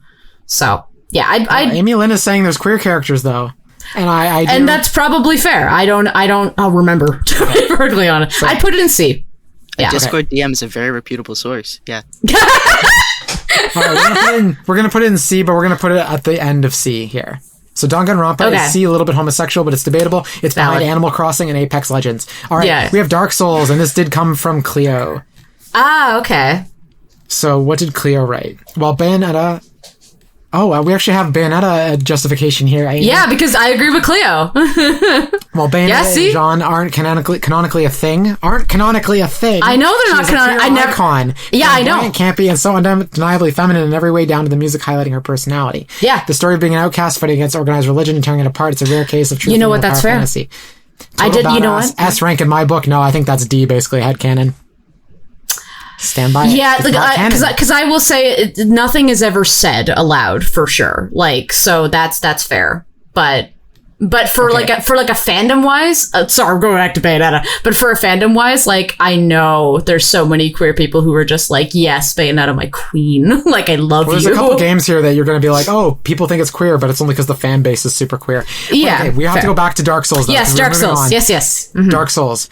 Does anyone have any justification here for Dark Souls? Because actually, I don't think Cleo said anything beyond Dark Souls as the option. And we actually, did I include... I want to say there's probably like queer, maybe NPCs in Dark Souls, but I have no idea. I have not played. I would do F. Like if we're just musing and we're not sure, I would do F. I was gonna put D, basically headcanon, because it's got a huge queer fan base, and there might be a little bit of queerness in the games. That's fair, and like because we don't want to also discredit like a suggestion like from obviously Cleo. So I agree with D. Me having done a whole episode on. And I'm putting Dark Souls in D, basically headcanon after Bayonetta, so it's behind Bayonetta. Cool. But we did a whole episode on Dark Souls, and there is some queerness to it, but it's, again, I think it's headcanon, like, it's red. Yeah. Like, it's like if I concluded Inside on this list, and Graham and I justified Inside as a queer game, but, like, it's definitely the lens we bring to it, and not so much the game itself. Yes. And I think Bloodborne is a lot more queer, but I did not include Bloodborne on this list. Sorry, Bloodborne fans. The next one is Deltarune, and we have justification from Amy Lynn here, so I'm going to read that. Okay, so Deltarune. She says it should be S tier. It's the above and Undertale. Non-binary, gender, unimportant player character. Queer characters, trans secondary characters, including some of which have dialogue about their identity. Huge queer fan base. Okay. And then, so that's Undertale, but that applies to Deltarune. And then, Amy, why is Undertale only A then, and Deltarune is S? She writes, mostly vibes, but while both games are a fictional setting, Undertale is at times more fanciful. Both games use allegory and supernatural elements in a good way, and there are some absolutely great things about metaphorical depictions because the underground is so distinct the queerness is in text, just a normal good part of the setting. I could be argued with that. Deltarune is also just A, but again, vibes. Okay. So there are characters in here.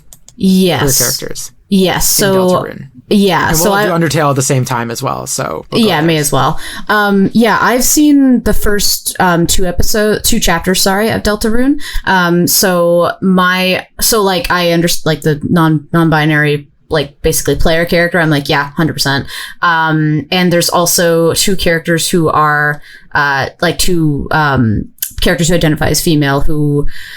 I believe, like, well, I know they for sure have a crush on each other. I don't know if they get together, but like there is like they. There's also the transgender deer character, right, where she's got like huge. Oh, is that her? Is she trans? Antlers, but she's. I mean, that's the I don't know if she's canonically trans, but that seems to be the implication in fan theory. So normally I'd say that's a headcanon, but also like male deer have long antlers and female deer do not. So if she is female and she has these long antlers, that must be their way of saying that she's transgender, right? Okay. So that was actually one of the female presenting characters I was talking about. I wasn't thinking about the antlers actually, but and maybe they address that in chapters 3 and 4 because I haven't seen them. But right. yeah, I think peripheral. These are all peripheral queer elements, though. So as much as I want to say S, I think Amy Lynn is more leaning towards the correct area with A behind, and like, it is very where Celeste is. Yeah, I wouldn't say. I feel like S is like queerness at its core, you know. So sorry, Lloyd, what were you gonna say? I think it's the highest in A, to be honest. If we're good, because it has like. It's not just hinted at. It's not just player sexuality. It's like they're actually part of the story, and you can't avoid it. You can't accidentally miss it. Yeah. Okay. So I'm going to put Deltarune first, and then I'm going to put Undertale because there are fewer queer characters. You think B for Undertale? Yeah. I was going to put at the end of A. I mean, there are. That's, you know what? Now that I'm thinking more about Undertale, there are two female presenting characters who at least one of them has a big crush on the other. And I think they end up together. Behind Deltarune. I'm going to put it right behind Deltarune here in A. Lloyd, that's fair. Any thoughts? Yeah, it's good. I was thinking, but no, it's good. Yeah. Okay. Normally we debate more, but we have to move on because now we have Disney Dreamlight Valley. The queer content in this game is like skins, like flags, like decorative stuff. Okay. Yeah. What are we thinking for that? It's not headcanon, but it's not characters either. So I think C for that kind of stuff, where The Sims 4 is also the same thing, where like you can bring queerness to it, and you can romance men and women, men and men, and women in The Sims, for example. Yeah. That doesn't apply to Disney Dreamlight Valley, but I would put, because there's like, and again, same with RuneScape. I also have RuneScape on this list. These are games where like their queerness isn't in there, but there's queer like design elements you can have that are in the game, and there's like in-game pride events that are sanctioned, or they were at least, used to be, not so much with RuneScape anymore as of this year, but yeah. I could get behind low C. I get behind low C. Yeah. All right. I would still put it over Danganronpa. Yeah. I don't know enough, but I could get behind that. Okay, so I'm going to put Disney Dreamlight Valley in C, a little bit homosexual, but it's debatable, behind Apex Legends and in front of Danganronpa. And I'm going to put, where's The Sims 4 here? I'm looking for The Sims 4. I'm going to put The Sims 4 ahead of Animal Crossing in the C tier. Okay, I can see that. I can agree with that. Yeah. I do know that there are queer people who brought a lot of trans content to the game early on, before it was cool to have trans content. And then what was the other game we were debating? I can't even remember the name of it now. I think those are the main two, but... Yeah. Oh, it was RuneScape. It was RuneScape, which also that's has fair. stuff. And I would put that probably behind Animal Crossing in C tier. Yeah. Yes. Okay. As soon as I find RuneScape on this list, here it is. There it is. Oh yeah, I'm not used to that logo. Yeah, I had to find it. There's used to the old logo, but the other one was like literally a close up of their like player, of the like avatar character. Oh yeah, it was very low res. That's fair. Funny, but I didn't like it, so I grabbed the rainbowy one. It might not even be a rainbow. It might be a dragon tail. I can't tell from this distance. Okay, so in C, a little bit homosexual, we have Sims 4, Animal Crossing, RuneScape, Apex Legends / Valorant, Disney Dreamlight Valley, and Danganronpa. Yeah. All right, Dragon Age, the whole series here. We have all 4 games here. Sadly, They're not going to be in the same category. Dragon Age 2 is player sexual. Okay. Oh, okay. Where are we putting player sexuality? Where do we agree on that? Did we say we put C? Player sexuality for Baldur's Gate, it was A, but I don't know. So I maybe put it. I mean, I don't know. I don't know how much. I haven't played it. I haven't played Dragon Age 2, but I know that it's player sexual. Maybe sexual, B? and I don't know if they reference that if you romance like a same gender person. Right. I think for me, player sexuality is only like inherently high on this list if those stories are done, like if they flesh out. Done well, yeah. Yeah, if it doesn't ignore the queer elements of you choosing a queer relationship, Yes. I can get behind that. Yeah. I don't know if this game does that, but if it's literally just player sexuality and the difference is you happen to be romancing a man or a woman, I'm going to give Dragon Age 2, sorry to cut you off, I'm going to give Dragon Age 2 the benefit of the doubt, because the other 3 games are inherently queer. Like, there's a lot of queer characters and relationships and elements to it. So I'm going to give it the benefit of the doubt and put it in B, pretty fruity, behind Borderlands for Dragon Age 2. That's what I was thinking. And then I'm going to move, I personally vote Dragon Age 1, Dragon Age, like, Origins, Inquisition, and Veilguard should go in either A or S tier. Okay. Excuse me. Yes. Because, particularly for S tier, is because, like, these games were early on queerness. Like, you can actually romance queer, like, other queer characters. It's it's heavily part of that narrative if you choose to do it. It is avoidable if you don't want it, so that could be an argument for A tier. But the Veilguard specifically has a path where you can tell the game world that you are transgender. Yes. You can be transgender in Veilguard. Yeah. Again, it's avoidable, entirely missable. But, like, a big AAA game like this where you have the ability to be straight or queer, I feel like that's kind of permissible. That way it's for everybody. So I would argue for all these other games, S tier. I'm going to agree with you. I'm going to give like a 10-second agreement. It's not just player sexuality. There are some characters that are not queer, sub-characters, and that for me adds a level of weight to the queer options. It like makes it intentional. It puts an intentionality behind that creation. So yeah, for me, that's Oh yeah, no, there's no player sexuality in these other 3 games. That you have to romance the characters that are also queer. You have to seek them out and find them. Specifically, Inquisition, you have to find like the queer characters. I think that's Inquisition. Veilguard, I'm actually mixed on if it's player sexuality or not, but I'm going for Veilguard based on the fact that you can literally get a path where you tell characters you are transgender, which is like huge because I don't think there's a single other video game, especially a AAA game, that does that. So I think S tier for those. Amy, agree or disagree? Well, so I have a question then about Origins and Inquisition. So like, is it a similar idea as what Veilguard did with like the selecting your characters trans? Because like when I look at Baldur's Gate 3, like, yeah, it's you can basically make your character trans, but I don't think they acknowledge you as trans or anything. Whereas it sounds like for Veilguard, like that's your story, like that's what you're going with. That's correct. So in if we want to put S tier for that, I'd agree with that for Veilguard, but I have no idea what Origins or Inquisition do for this kind of stuff. They don't acknowledge your transness, but also be careful about putting different levels of queer identities against each other. That's fair. I'm just adding this up as cumulative. Like, Dragon Age Origins and Inquisition were very early on. Like, Dragon Age 2 did player sexuality, and then they backtracked on player sexuality and added proper queer relationships to Inquisition. Some people didn't like it, some people did. Okay. But the Veilguard, the only reason Veilguard for me is like maybe not is because I'm not sure if the gay relationships in that game are player sexual or not. Right. Yeah. I mean, in there. Yeah. I mean, I might honestly abstain just purely because I have not played these games and I don't know for sure, but I would be fine if you put it in S. Put any of them in S. Lloyd, I'm thinking Inquisition, Veilguard, then Origins for S tier. I did not play Inquisition, but Veilguard actually, I do believe, someone can correct me in the comments, but I do believe there's a canonically trans or not, which counts as trans, actual character in the story. So if you're not, I don't know if it comes up, but there's a dialogue option I played as a trans character where they relate to you, and it's actually part of the story. Oh, that's nice. So in my experience, Veilguard's the highest because it includes so many different types of identities. Okay. Okay. So then I would do this. I would put Veilguard in S tier at the top, then Inquisition, and then Origins. Gotcha. Yeah. All in S tier, but in that order. yeah, Okay, cool. I'm good. Yeah. Cool. All right. So that's they're all unquestionably gay. Fable 2. I think I made a note for this one, but I think Fable 2 does have queer characters. Okay. It's okay if you have not played Fable 2. I have not either. I just saw it on a list. It has gay relationships. Amy, it was described in the same way I saw online as Star Wars KOTOR. Like Knights of the Old Republic is described. So let's debate KOTOR, and then we can put Fable 2 with it.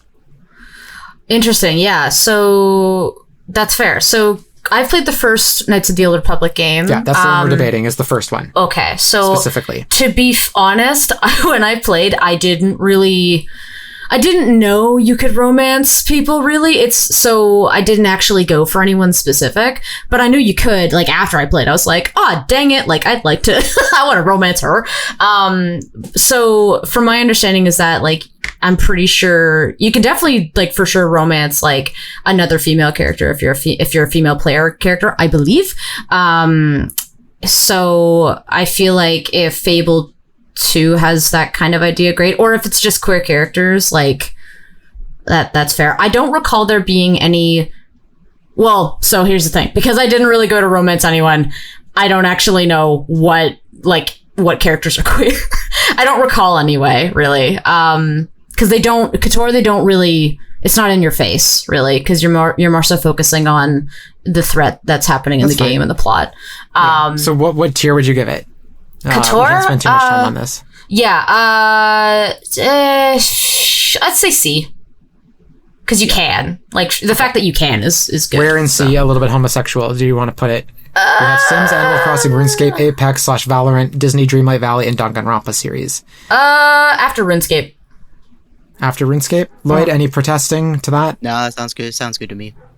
Okay, let me grab... Okay, and I'm going to put Fable 2 right there as well. So we are moving... Cool. Yeah. Star Wars, Knights of the Old Republic, and Fable 2 into category C, a little bit homosexual, but it's debatable, behind RuneScape. Okay, Yep. So next we have Fallout New Vegas specifically. And I think I have a note for this as well. Okay. It has gay characters, no gay relationships. Okay. And also has a huge trans fan base. Oh, For that's some reason. nice. Okay. Yes. Yeah. It's like. But I don't count the fan base. I'm going to say Yeah. fan base for this is still not gay at all. Maybe C. I think C. So there's gay characters but not gay relationships. Maybe Like high NPCs. Yeah. NPCs. And maybe like above Animal Crossing or above RuneScape or something. In C. Above Animal Crossing, yeah. Yeah. Okay. All right, that'll keep the trans community off our backs for 5 minutes before they'll come after you and me, Lloyd. We're turning our back on them. All right, we have Final Fantasy VII, the original. We have Final Fantasy VII Remake and Rebirth. Okay. I'm counting these games under Pretty Fruity because Cloud cross-dresses and a chaser comes onto him. That's Not fair. even counting the headcanon of Aerith and Tifa, or Cloud and Sephiroth, or the NPCs that are in there. I am counting literally Cloud cross-dressing Yeah. as Pretty Fruity. In That is pretty fruity, I would say. Yeah. That feels bad. Mm-hmm. No, I can't put in cross-dressing. I don't know if I remember, like, was it under duress? Did he choose to do this? I don't. It was played off as a comedic bit, I think, right? That Yeah, but feels he has to even do worse. it to get into the club, Honeybee right? Inn, right? Yeah, yeah. I'd put this bottom C. Bottom C. Bottom Okay. C, no Bottom C, way. because like Them's fighting words. Dreamlight Valley, they've got pride flags. I don't know if you mentioned events or something, like stuff that's like intentionally like has some like actualness to it. Okay. But That's fair. Okay, So, maybe for the original Final Fantasy, I can agree with that. I will actually Yeah. concede on the original. However, having played both Remake and Rebirth, there Yeah. are queer NPCs in the game, like straight up. okay. Like they Oh, are- okay. Well, like, that's there's- good. There's two women that are like, one woman is like literally like upset that her husband is like a bad person, and you can like sit there and listen to their whole conversation. At the end, they basically get together. Yeah. She's like, "Oh, what if we that's just tried women?" Oh, nice. So I'm gonna, Hell yeah. I'm gonna count that. I'm gonna count that with Cloud cross-dressing in the first game. I'm gonna put Remake in Pretty Fruity and Rebirth behind Sims 4. Okay. Okay. I can No, I I'm can agree Maybe with a that. little bit homosexual, but it's debatable. Okay. Yeah. Okay. And I will put Final Fantasy in B, Pretty Fruity, behind Borderlands and Dragon Age 2. And again, Final Fantasy VII Rebirth behind Sims 4 and above Fallout New Vegas. That's what we said, right? Yes. Cool. Yep. Okay. So it's C, a little bit homosexual, but it's debatable. All right. We have Fire Emblem Three Houses. Has anyone here played Fire Emblem Three Houses? I've played maybe about 4 hours of it. Can you debate on how gay it is? Because I do have a note for it. I cannot. I don't recall, All right. unfortunately. It has flat out player sexuality based on which bioth you choose to start as. I don't think they reference it. I'm not 100% sure, but the notes I saw online were that it is player sexuality. Like you can romance someone, but they will not acknowledge that they are in a queer relationship at all. So it is a little bit homosexual, but it's debatable. Tier C. I would put it like Yeah. Maybe like near Above KOTOR Apex Valorant? or something. Oh. Yeah. okay. Yeah, sure. After Fable 2. Yeah. Okay, cool. So we just moved Fire Emblem Three Houses from the Nintendo Switch to C, a little bit homosexual, but it's debatable. Okay, Ghost of Tsushima and Ghost of Yotei. I've played the first act of Ghost of Tsushima, but I I don't think I can speak to queer character. Okay. Tsushima and not gay at all at the very bottom. Actually, I don't but recall anything. Even below Crash, there's no argument to be made for Ghost of Tsushima. Yeah, like I don't recall any. Yeah. Mm-hmm. I only included it because Ghost of Yotei has Erika Ishii, non-binary gender fluid actor, playing the lead character, but otherwise, maybe little bits to the role that they bring are maybe gay. Again, this game isn't out yet. It might be a little bit queer. Yeah. But does the actor being queer count towards the game's queerness? This is the debate for you guys. How do you feel? Lloyd, do you want to go first? I was going to say, if we're not counting the fan base, then unfortunately, I don't think we can count voice actors. Those sound very similar to me as far as, you know. But Erika Ishii also did the mocap. If that changes anything, to be clear. Yeah. It might not. I'm just bringing that up. Well, because the other thing that I think too is like when we were talking a bit about like Bayonetta's character designer, right? I was like, she's designed by a woman, and you were like, yeah, but it was Kamiya who was the director, right? Like he was directing. So if Erika Ishii is being directed to do stuff, they were gonna follow it. They might have some input about it, but I don't think it necessarily would classify it like coming that. Back to haunt me. Me being like, I'm salty about Bayonetta. Okay, I'm gonna put it in F, not gay at all. Okay. Or it could also be an argument for basically a headcanon, but we haven't played it yet, so I'm gonna put it at the top of not gay at all. Yeah. I love that. Ghost of Yotei it's at the very is not top. gay at all, above Crash and Ghost of Tsushima. It's just a little not gay at all. All right, we have Guilty Gear Strive next. I think this is definitely queer in some way because Bridget is canonically trans. It is very obvious. It was a whole thing recently. However, she is the only trans character, and beyond her backstory, it does not play into the story at all. You are still fighting people. It is still a fighting game. So, I think... Maybe C? I think C, a little bit homosexual, but it's debatable, but above Final Fantasy VII Rebirth and below CS4. Yeah. It's something you can't miss, though, right? It's part of the story, no matter what. That's a good question. I have zero idea if it's flavor text or not. Lowest B, low on B, if it's something that you're always... Because if it's not debatable, that kind of idea. Oh, okay, I guess what you're saying. That's a good point. Yeah, okay. That's fair. That's a good point. So low C behind... It could be an argument could be made for above Final Fantasy VII Remake. Yeah, I'd say above. Cloud is not trans. Cloud's not trans. Yeah. And Bridget is playable, whereas the other characters in Final Fantasy VII Remake that are gay are not playable. They're background NPCs. They are not pivotal to the story at all. Yeah. Yeah, that's firmly pretty fruity. Yeah. Yep. Okay, so we're putting Guilty Gear Strive in B, pretty fruity, below Borderlands, and below Dragon Age, above Final Fantasy VII Remake. All right, we have Hades and Hades 2. These are going to go together as a pair. Hades 2 is not out yet, but they both have the queer tag on Steam. So I haven't gotten to it, but supposedly the main character is bisexual. Zagreus in Hades 1 is bisexual. That's cool. I have to imagine, given they're Greek gods, there's always a little bit of bisexuality, pansexuality going on in those characters. The main character, I'm going to assume, but again, it's not confirmed, that the main character of Hades 2, who is a woman, is probably also bi or pan in some way. Yeah, right. That's pretty pretty. But it's pretty fruity, but I'm not sure how it plays into the actual narrative. I wouldn't say it's debatable, so I'd still put it in pretty fruity. Okay, do we want to put it behind Final Fantasy VII? Above Final Fantasy VII? Yeah. Okay. Because like you can't avoid that scene in Final Fantasy VII, if I recall. So I mean, yeah, that's true. Okay, so we're putting Hades and Hades 2 into B, pretty fruity. Last in the list. With Hades 1 coming first. Next up, we have Horizon Forbidden West, which is not confirmed canon, but heavily implied that Aloy is attracted to a woman in the DLC. Yep. If we're gonna do that, I'm gonna say put it in D because Bayonetta's in D. I would put it in C, but it's debatable because at least it's like. Well, so the thing is that like for me anyway, from my experience playing Horizon, like I didn't do that. I didn't play that DLC, so I was like, oh, that's cool. Like when I learned about it, I was like, oh, I did. That's neat. My, I guess, headcanon more so for Aloy is that she's asexual, personally, but she might be more romantically inclined. That's fine. Everybody wants Aloy. Like, I will say that. There's so many guys who are like, hey, you're really attractive. And she's like, cool, thanks. She just kind of keeps going. In real life, all the guys are like, wow, look at her pores. She's disgusting. Oh my God. Yeah, I know plenty of guys who are very, very into Aloy. Well, I mean, like, even in the game, like, when you're playing, you're talking to characters, I was like, I'm just playing, I'm like, neat. Anyway.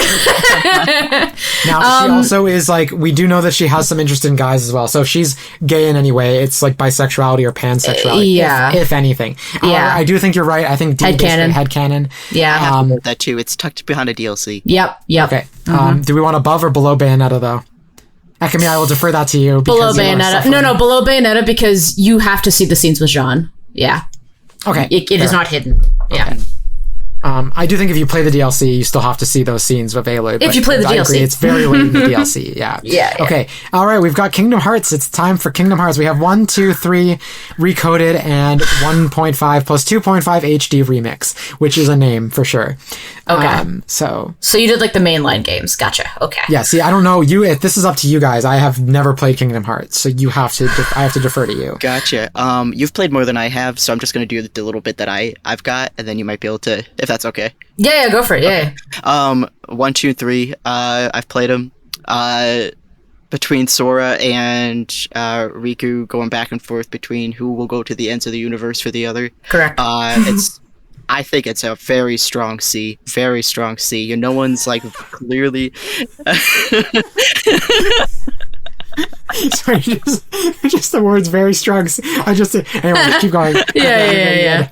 The passions there. I can't remember the starfruit situation. Did they end up sharing it, the two guy characters, if you don't win the race in the first game? No, I don't think so. Do they ever actually like admit that they are in love with each other? Is it like confirmed? No. They do not. No. It's got to be headcanon for me. Any of the games.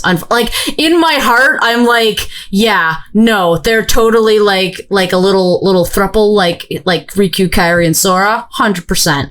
However, the game consistently is either not queer baiting, but like there's definitely some stuff between Riku and Sora, but then the story always goes to Sora and Kairi. Always. They're like, she's the one that Sora goes after. So I definitely say headcanon. But in my heart, I'm like, no, they're all together. All three of them.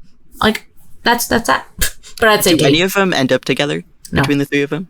No. There is heavy romance implied between Sora and Kairi in the last game, but no, they have not. Okay, no one's ended up together. This is headcanon. We just have to decide where in headcanon they're all going, and they're all going to go as a series. Yeah, as a set. Yeah.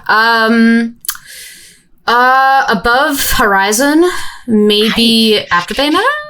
I feel bad about Bayonetta. I have a feeling you're going to use your veto for it. So I think Kingdom Hearts is going to be the top of D. It had if it's not bottom of C, it has to be top of D for me. But see, the thing is that I don't feel like I feel like there's way more flirting in Bayonetta for that headcanon. So I'd say put it behind Bayonetta. Mostly because they're kids in Kingdom Hearts, right? So I'm going to put it behind Bayonetta, but I'm actually going to put it above Bayonetta, but with the caveat that they're tied. Okay, that's fair. Okay. So we're moving the whole Kingdom Hearts series into D, basically a headcanon. It's going above Bayonetta because Lloyd made a very strong case for C, but it's debatable. I would argue it's probably not debatable, but because anyway, it's tied with Bayonetta though. Yeah. Mm-hmm. Okay. Yep. Let me just spend 8 years moving every Kingdom Hearts game. It's not even all of them. It's the main line. Close. I had to stop at a certain point. There's 13 games, if I recall. Yeah. Jeebus. Okay. All right. Next of Us is Last of Us and Last of Us Part 2. Last of Us. You don't have to see it. I can speak to the first one.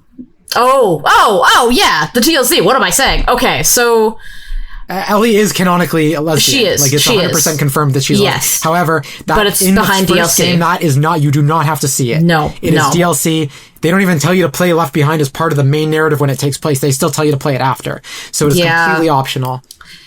Yeah, I agree with that. But there's two characters in the show that aren't them. We're not talking about the show. I don't know, but I'm saying no. But in the game, they are. Bill and his partner, they're gay. Aren't they? Yeah, but you don't have to see that either. I've literally never found that letter in every single one of my playthroughs because I can never find that letter that implies that. All we know is that Bill and Frank lived together. For all we know, they were roommates. So I would, that's fair. I would say because that's not necessarily locked behind DLC, I would still put that in C. You can buy the game as a complete set. Like you can play the DLC. Like that's how I did it. So I would put it C, a little bit homosexual, but it's debatable. Yeah. I would either put it at the top of C, a little bit homosexual, but it's debatable, or very low B, like end of B, because again, even though it comes packaged with the game, the Bill and Frank and the Ellie and her girlfriend are still, whose name is escaping me right now. They are still both optional pieces of content. Yep. You can go through the whole game not realizing. The first time I played The Last of Us Part 1, I had no idea that Bill and Frank were a couple.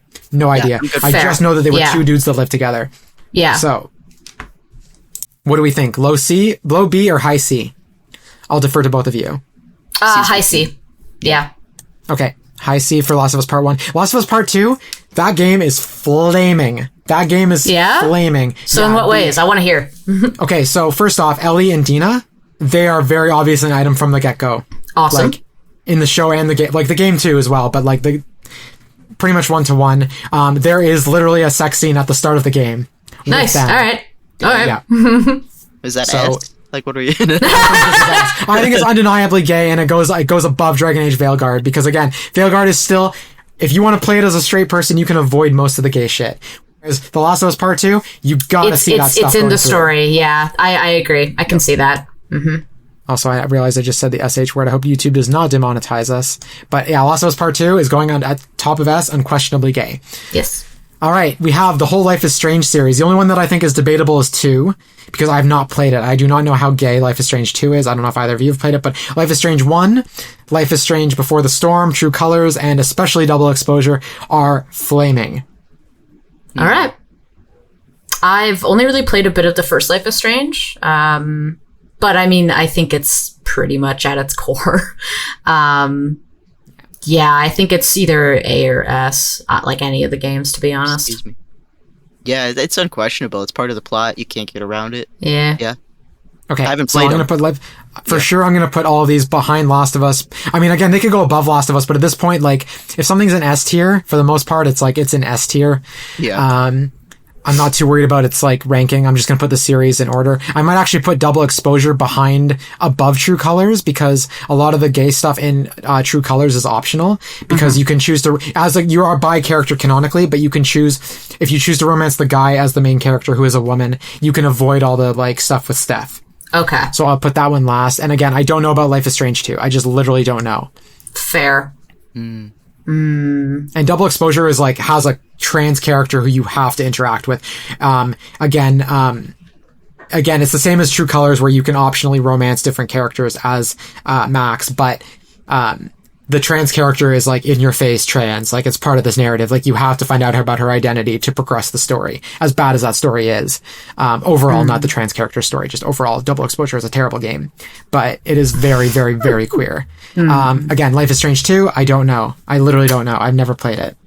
I mean, if we haven't played it, but if we do know there are like queer elements like in the story, like you can't get around it, I would say very gay. I don't know that there are. I literally don't know if there are. I don't. Okay. I have not played it, because when I chance. Let me do some quick little. All right.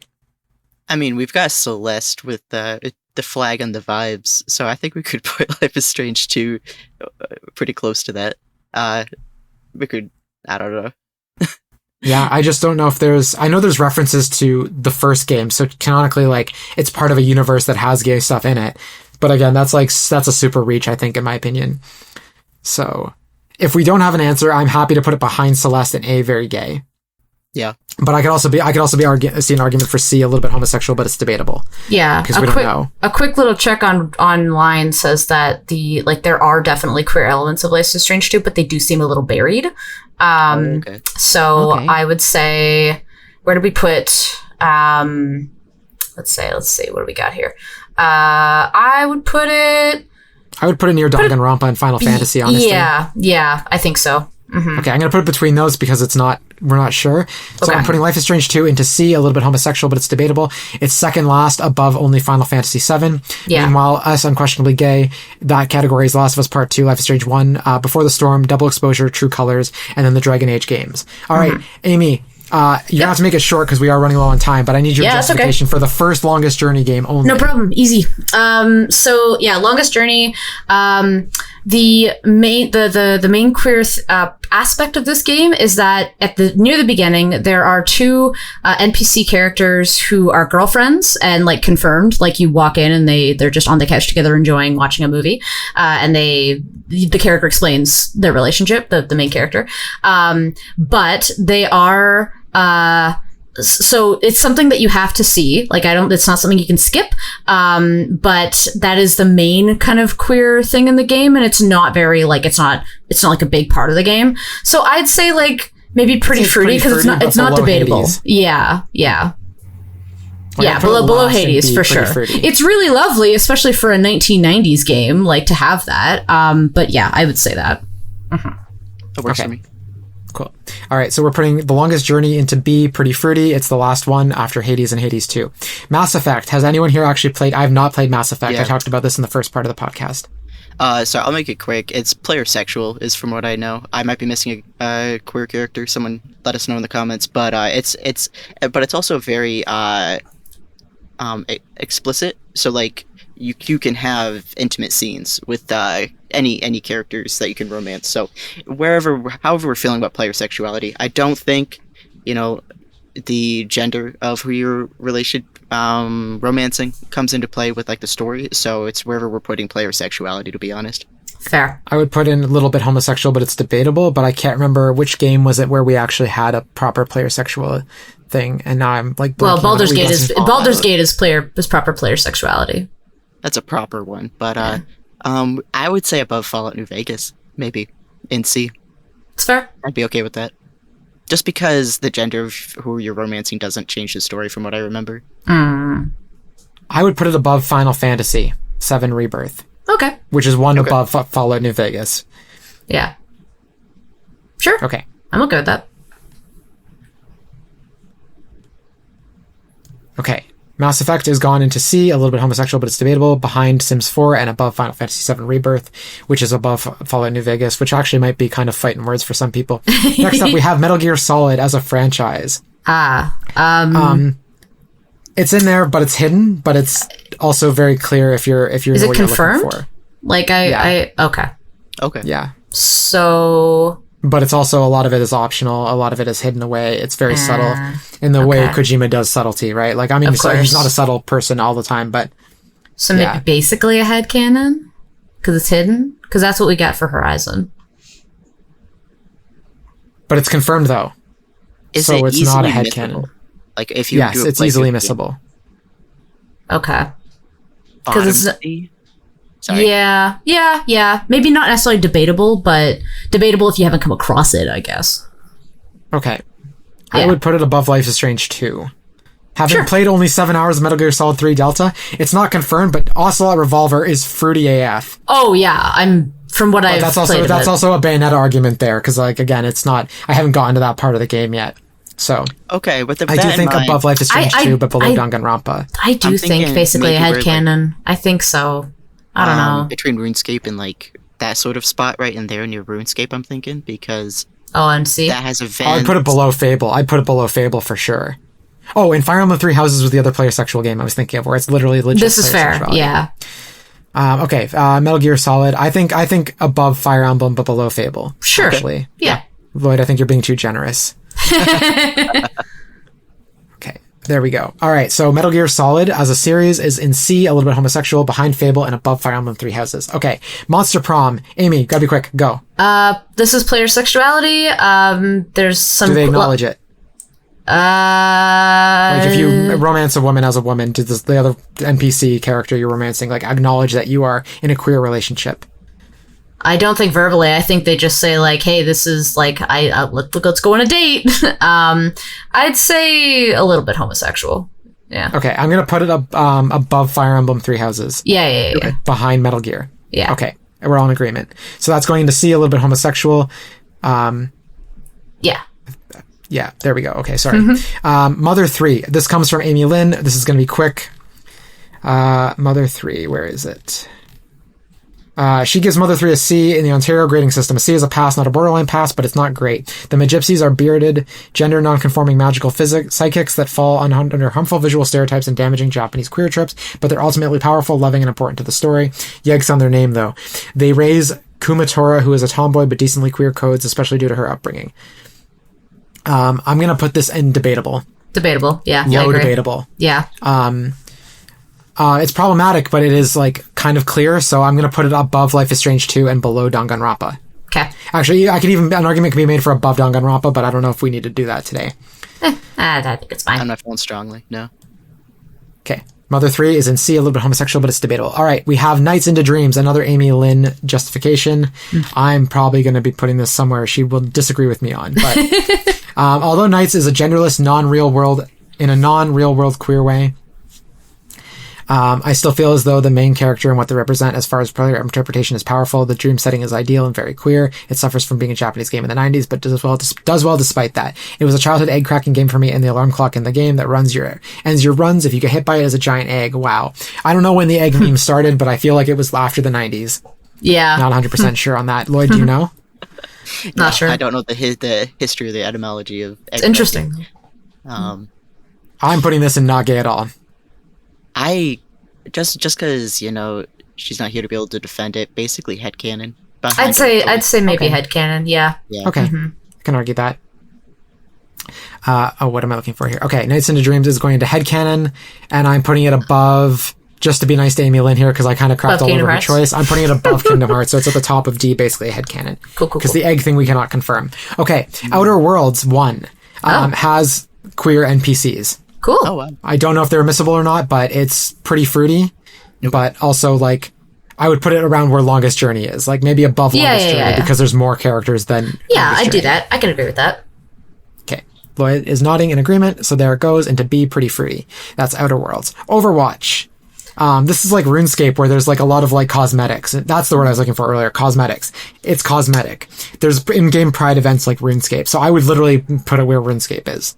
That's fair. Yeah, I think there's some comics in Overwatch that are like that in confirm queer relationships based on the game. Based on the game, but it's official. I think. I think external media doesn't qualify here. I know. I'm just saying that's all I know about the queer kind of stuff for that game. So I don't know if any of the actual characters in the game are queer in their flavor text or not, but. Yeah, I don't even know, like, cosmetics wise, like, they just have like outfits for like seasons and stuff. I don't actually know if there's any like queer to be fair, I think it's Overwatch 2, but I know I saw Pride events this year in Overwatch 2. It was like one of those things where it's like Overwatch 2 actually has Pride events, but RuneScape is canceling theirs, kind of. Unfortunate that Blizzard is not great, but anyway. Blizzard as a company is very problematic, 100%. Yeah. Maybe C, but maybe like put it near Final Fantasy VII, like original. I don't know. I was going to put it near RuneScape because RuneScape is also literally the same justification as we made for Overwatch. So we'd have to move RuneScape to Final Fantasy VII's area if that's what we want to do. That's Which fair. can be done. I think that's fair. We can move RuneScape. Like, it's not locked in place. I don't think we need to move stuff around that much, but we can just put it near RuneScape then. I think that's fine. Okay. Because I was going to say RuneScape and Overwatch could go like where Disney Dreamlight Valley is actually, because again, it's the same thing. It's like very cosmetic, but fair. in-game Pride events. Well, since Apex and Valorant have a confirmed at least one non-binary main character, I think if we're considering, I think Overwatch shouldn't be higher than that. So if Overwatch and RuneScape are on the same level, I would chunk them with like Dreamlight Valley or something like that. It feels weird having Overwatch higher than Apex / Valorant, just for that reason alone. Yeah. Sure. That's fair. I'm going to put them above Dreamlight because Dreamlight doesn't have the actual events, it just has the cosmetics. Whereas RuneScape and Overwatch have the events as well. Right. As far as I know for Overwatch, at least Overwatch 2, but I'm counting Overwatch here as a series, not as one game. Right. All right, Paper Mario, The Thousand Year Door. It's not explicitly stated to be trans, but her backstory is very heavily explicitly said to be trans. It's just they never say the word transgender, but she used to be a man, and she is now a woman. Oh my god, I can't remember the character's name from... Vivian. Vivian, thank you. Vivian is transgender. Like, her sisters literally make fun of her for being a man dressed as a woman kind of thing. Yep. I think that's pretty fruity. I would put it bottom B is kind of... because like I would put it higher than B. I would put it... not higher than B. I would put it high B. IB. is pretty I like because that, yeah. it's part of her backstory, and it comes up throughout the game, but it's not important to Mario's journey. But is it's that not, but it's not missable. But is that the only instance, I want to say, of queerness in the game? Yeah. I'd say I'd say a little homosexual because they don't say it though, right? Like that's the unfortunate part. But it's not debatable because she is trans. They just don't say the word transgender. They do explain her backstory is that she is a boy dressed as a girl. Like that's how her sisters describe her, is like you're pretending to be a girl. And she has euphoria from being called one of the sisters. Okay, that's fair. I'd say Loki then. I think that's like as explicit as you can get without saying the word transgender in a game from 2004. Yeah. True. So I'd say Lopi. Yeah, okay, I would put it around Hades, I think. Maybe above Hades, but maybe below because Hades is also around the same like level of explicit. Yeah. Mm-hmm. Okay, Paper Mario: The Thousand Year Door is B, pretty fruity, behind Hades and Hades 2, and above Outer Worlds and The Longest Journey. Because again, Vivian's playable, right? Right. So, Pokemon Crystal. This is my argument, actually, and I think it's a bad argument. I would actually put it in F, not gay at all, but because it was my first ever game where I could play as a girl, I consider this game transgender in my brain. But there's no queer elements to this game at all, so I would put it not gay at all. Yeah, so I would say if we're not, like we said, we're not going off of the audience necessarily, then I would put that in F. But I acknowledge it as like a really important game. A lot of trans women have this game as like their awakening for like, Pokemon game. Lloyd has something to say. Yeah, I think you can hold hands with Crash Bandicoot. But what else I'm thinking is, do you have any justification for any of the other Pokemon titles on this list? You brought those up, I didn't. Oh, okay, sick. I have a justification for Pokemon X, but it is it's going to be very low C. I think that's where it's going to end up. You brought up Coliseum, and you were like the other spin-offs. And Puzzle League, I have Puzzle League justification.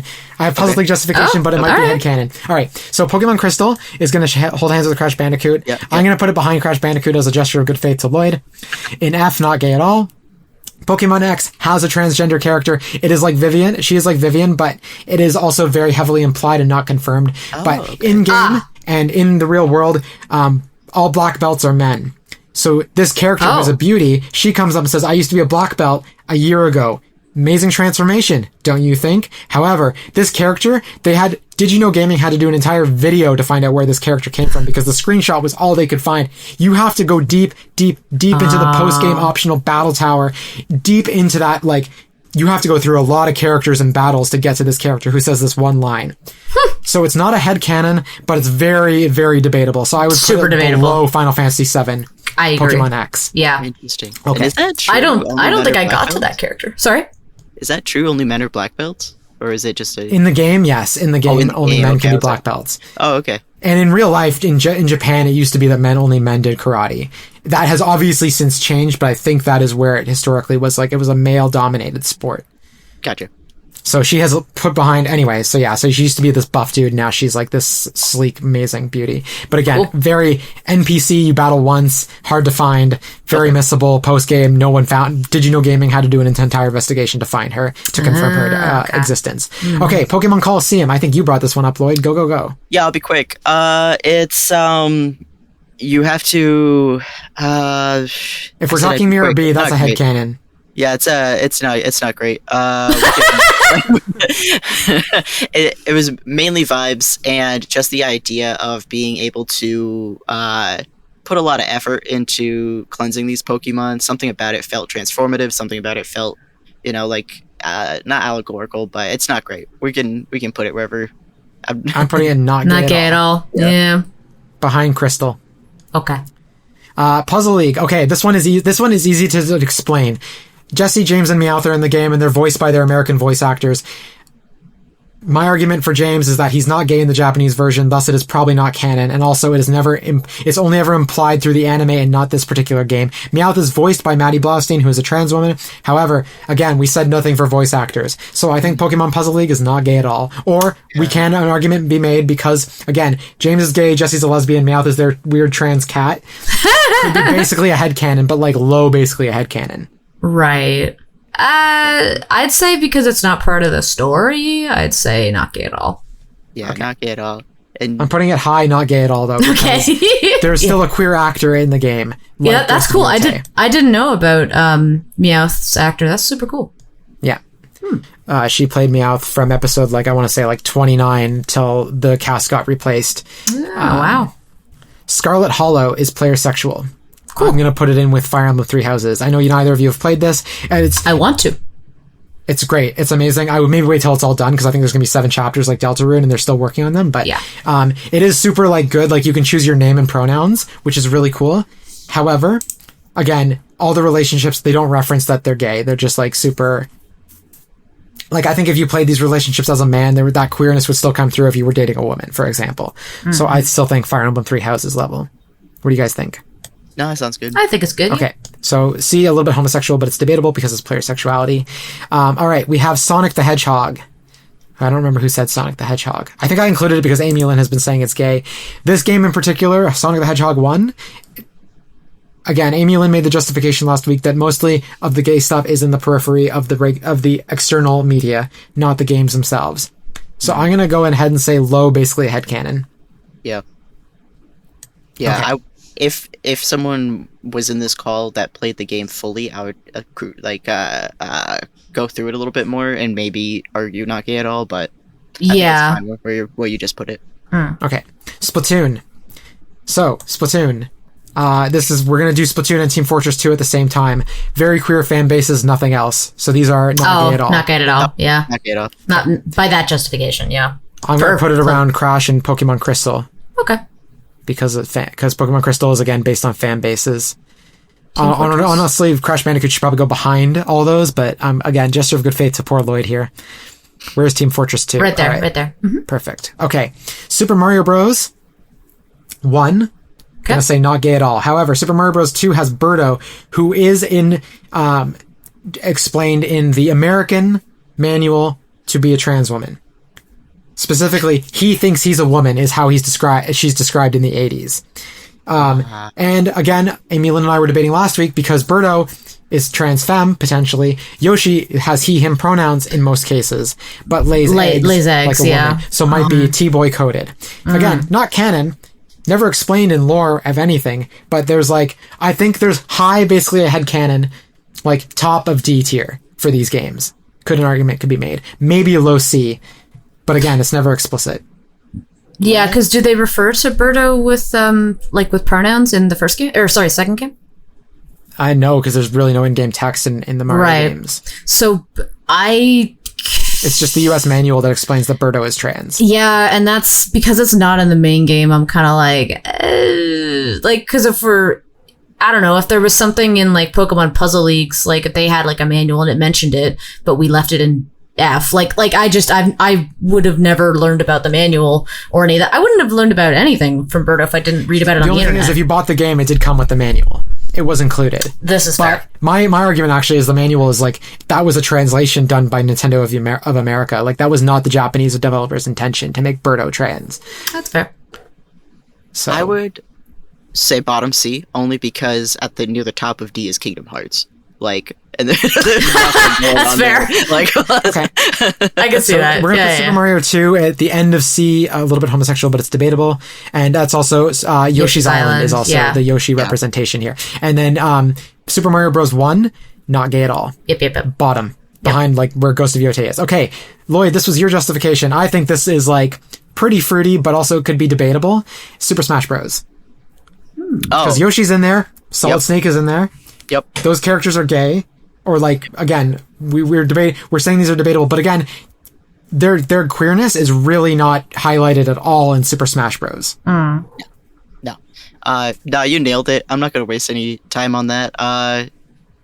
Yeah. No. Okay. It's all the same reasons that those other Mario titles are at the bottom of C. Okay, so I'm going to put it above Pokemon X because those characters are in there, but again, it's very debatable. All right, tell me why. Trans character, unquestionably gay. It's part of his backstory. It's literally part of the main narrative. You can't miss it. Yeah. That's very gay or unquestionably. Yeah. Mm-hmm. Yeah, I'm putting unquestionably gay. I'm going to put it behind all the Life is Strange games just because it kind of goes with them. It is its own Life is Strange game. Okay. It's the spiritual successor to Life is Strange. Warframe. I think I have justification for Warframe here. There's a trans woman NPC very early on in the game. So Vivian, but I think below Vivian, wherever we put Vivian here for Paper Mario. Yeah. And So I think it's Longest Journey Paper Mario level. So I'm going to put it up behind Longest Journey. Yeah. Okay. Getting close to those vetoes. All right, Amy, you got to be quick on these. We have all the Xenoblade games. That's okay. Go. I can do that. So, okay. Xenoblade 1, I would definitely put that in basically a headcanon because there's no explicitly like queer characters, but there are definitely like hints with Shulk and oh my god, Elvis. Okay, well, low or high headcanon for Xenoblade 1? Low, because the main romance is Fiora. I'm putting it above Sonic, but around Dark Souls. Actually, if I'm going to put it between Horizon and Dark Souls. Okay. I would say for Xenoblade 2 and 3, you need 2 and it's DLC. We're going to pair DLC. Oh, pair DLC. I've only played Golden Country. Yeah, I've only played a quarter of Torn of the Golden Country. I have not finished it. But it's a backstory, so I know what happens in it. So Xenoblade 2 and its DLC are I'm gonna say a little bit homosexual, but debatable for both, because part of me almost said headcanon, because there's 2 villains that are like, they hug, they get really close, they're like, there's some heavy hints with them, but it's not ever explained. But in Xenoblade 2, there's also several blades that are not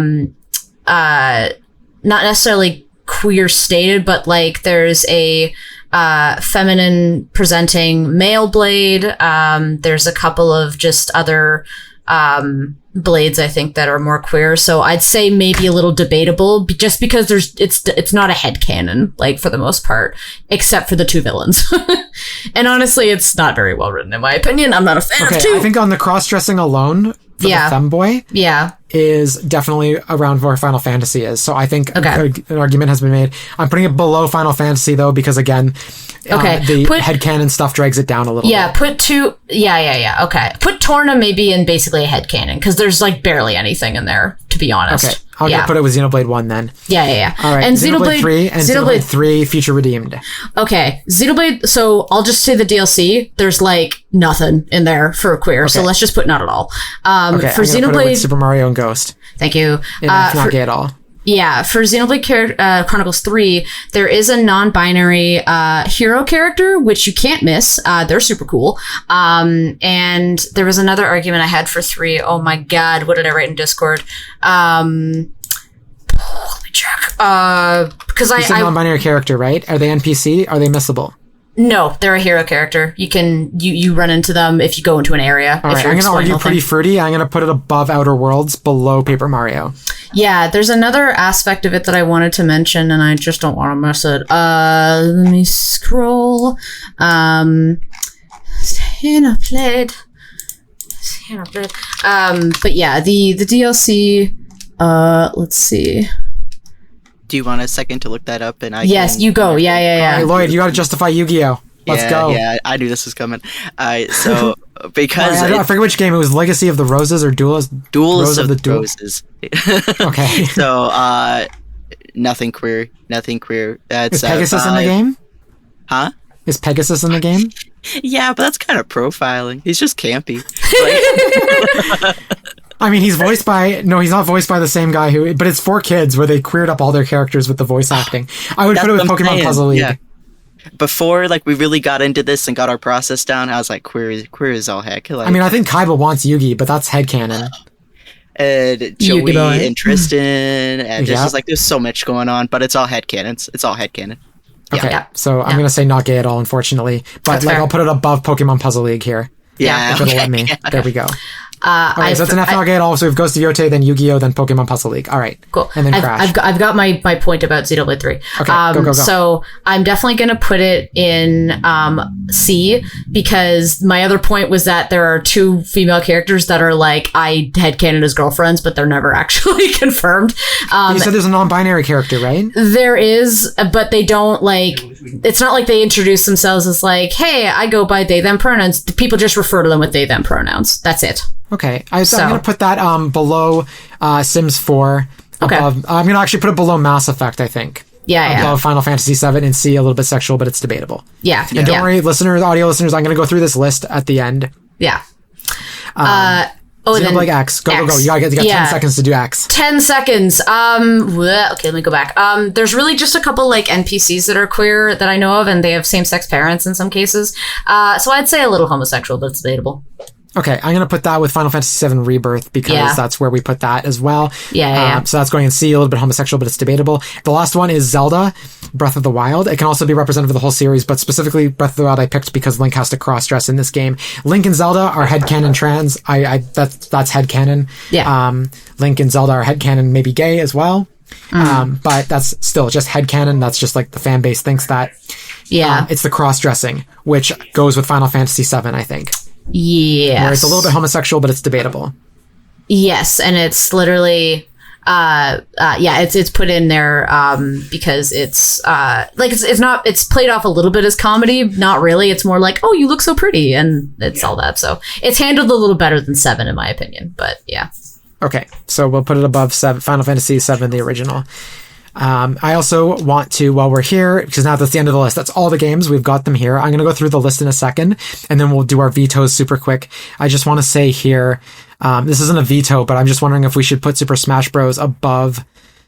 No, I like for Smash Bros. Never mind. Okay, so here's what we got for audio listeners, and also just anyway, in general, to recap. In S tier, the top tier, unquestionably gay, we have The Last of Us Part 2, Life is Strange 1, Life is Strange Before the Storm, Life is Strange Double Exposure, Life is Strange Two Colors, Tell Us Why, Dragon Age the Veilguard, Dragon Age Inquisition, and Dragon Age Origins. In A tier, we have Very Gay, which is very gay. We have Deltarune, Undertale, Baldur's Gate 3, and these are also in order of their ranking, Stardew Valley, and Celeste. In B, Pretty Fruity, we have Borderlands, Dragon Age 2, Guilty Gear Strive, Final Fantasy VII Remake, Hades, Hades 2, Paper Mario The Thousand Year Door, The Outer Worlds 1, The Longest Journey, and Warframe. In C, this is our biggest category, a little bit homosexual, but it's debatable. We have The Last of Us, The Sims 4, Mass Effect, Xenoblade Chronicles 3, Final Fantasy VII Rebirth, Xenoblade Chronicles X, Fallout New Vegas, Animal Crossing, Star Wars Knights of the Old Republic, Fable 2, Metal Gear Solid the franchise, Monster Prom, Scarlet Hollow,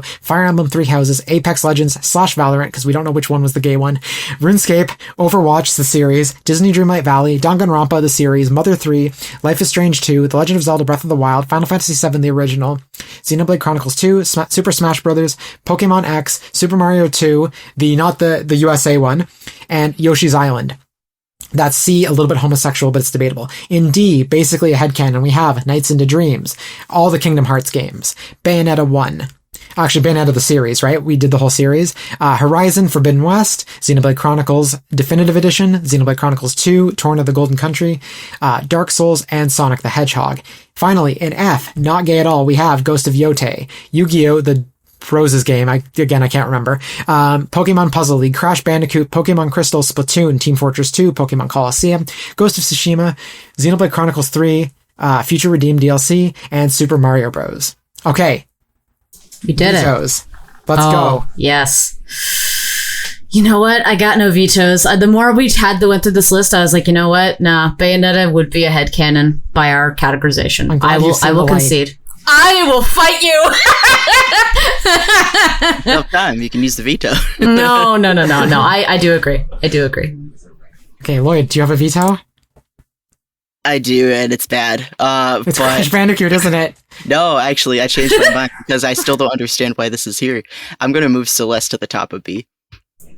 Okay. That's fair. Where did I put Celeste? A very gay, at the end of A very gay. And you want to put it at, low B? Sorry, top of B. Top of B? Okay. B. I want to move The Last of Us Part 2 to somewhere in B, but I can be argued with where in B it goes. The Last of Us Part 1, specifically. Where is it right now? Because right now it's at the top of C, a little bit homosexual, but it's debatable. I still think that the backstory added to Ellie through the DLC, which again is included with most versions of the game, including the PS4 and the PS5 remake, it's still in there. And it is, again, followed up very heavily in the second game. So I still think Ellie is very clearly homosexual, and again, Bill and Frank, you still go to their house and it's still very obvious that it's two dudes living together. I think low B, Pretty Fruity could be argued here. I would argue above Outer Worlds. I think it should be above Outer Worlds. I think if we're talking queer games, putting The Last of Us below Outer Worlds and a longest journey in Warframe feels wrong to me. It feels sacrilegious. So I want to move it to below Paper Mario and above Outer Worlds and be Pretty Fruity. I can agree with that. All right, well, you don't get a say anyway. I just thought I would say it. Okay, that's our tier list. I'm not going to go through it all again because we just had the vetoes right after I read them all and we'd be here for weeks. But we did the tier list. It took us a little bit longer than we thought, but that is our tier list for how queer are these games really. So thank you all for joining us. Ekamy, I almost called you Amy Lynn. I'm so sorry. Ekamy, do you want to super quick? We're going to do Queer Game of the Week.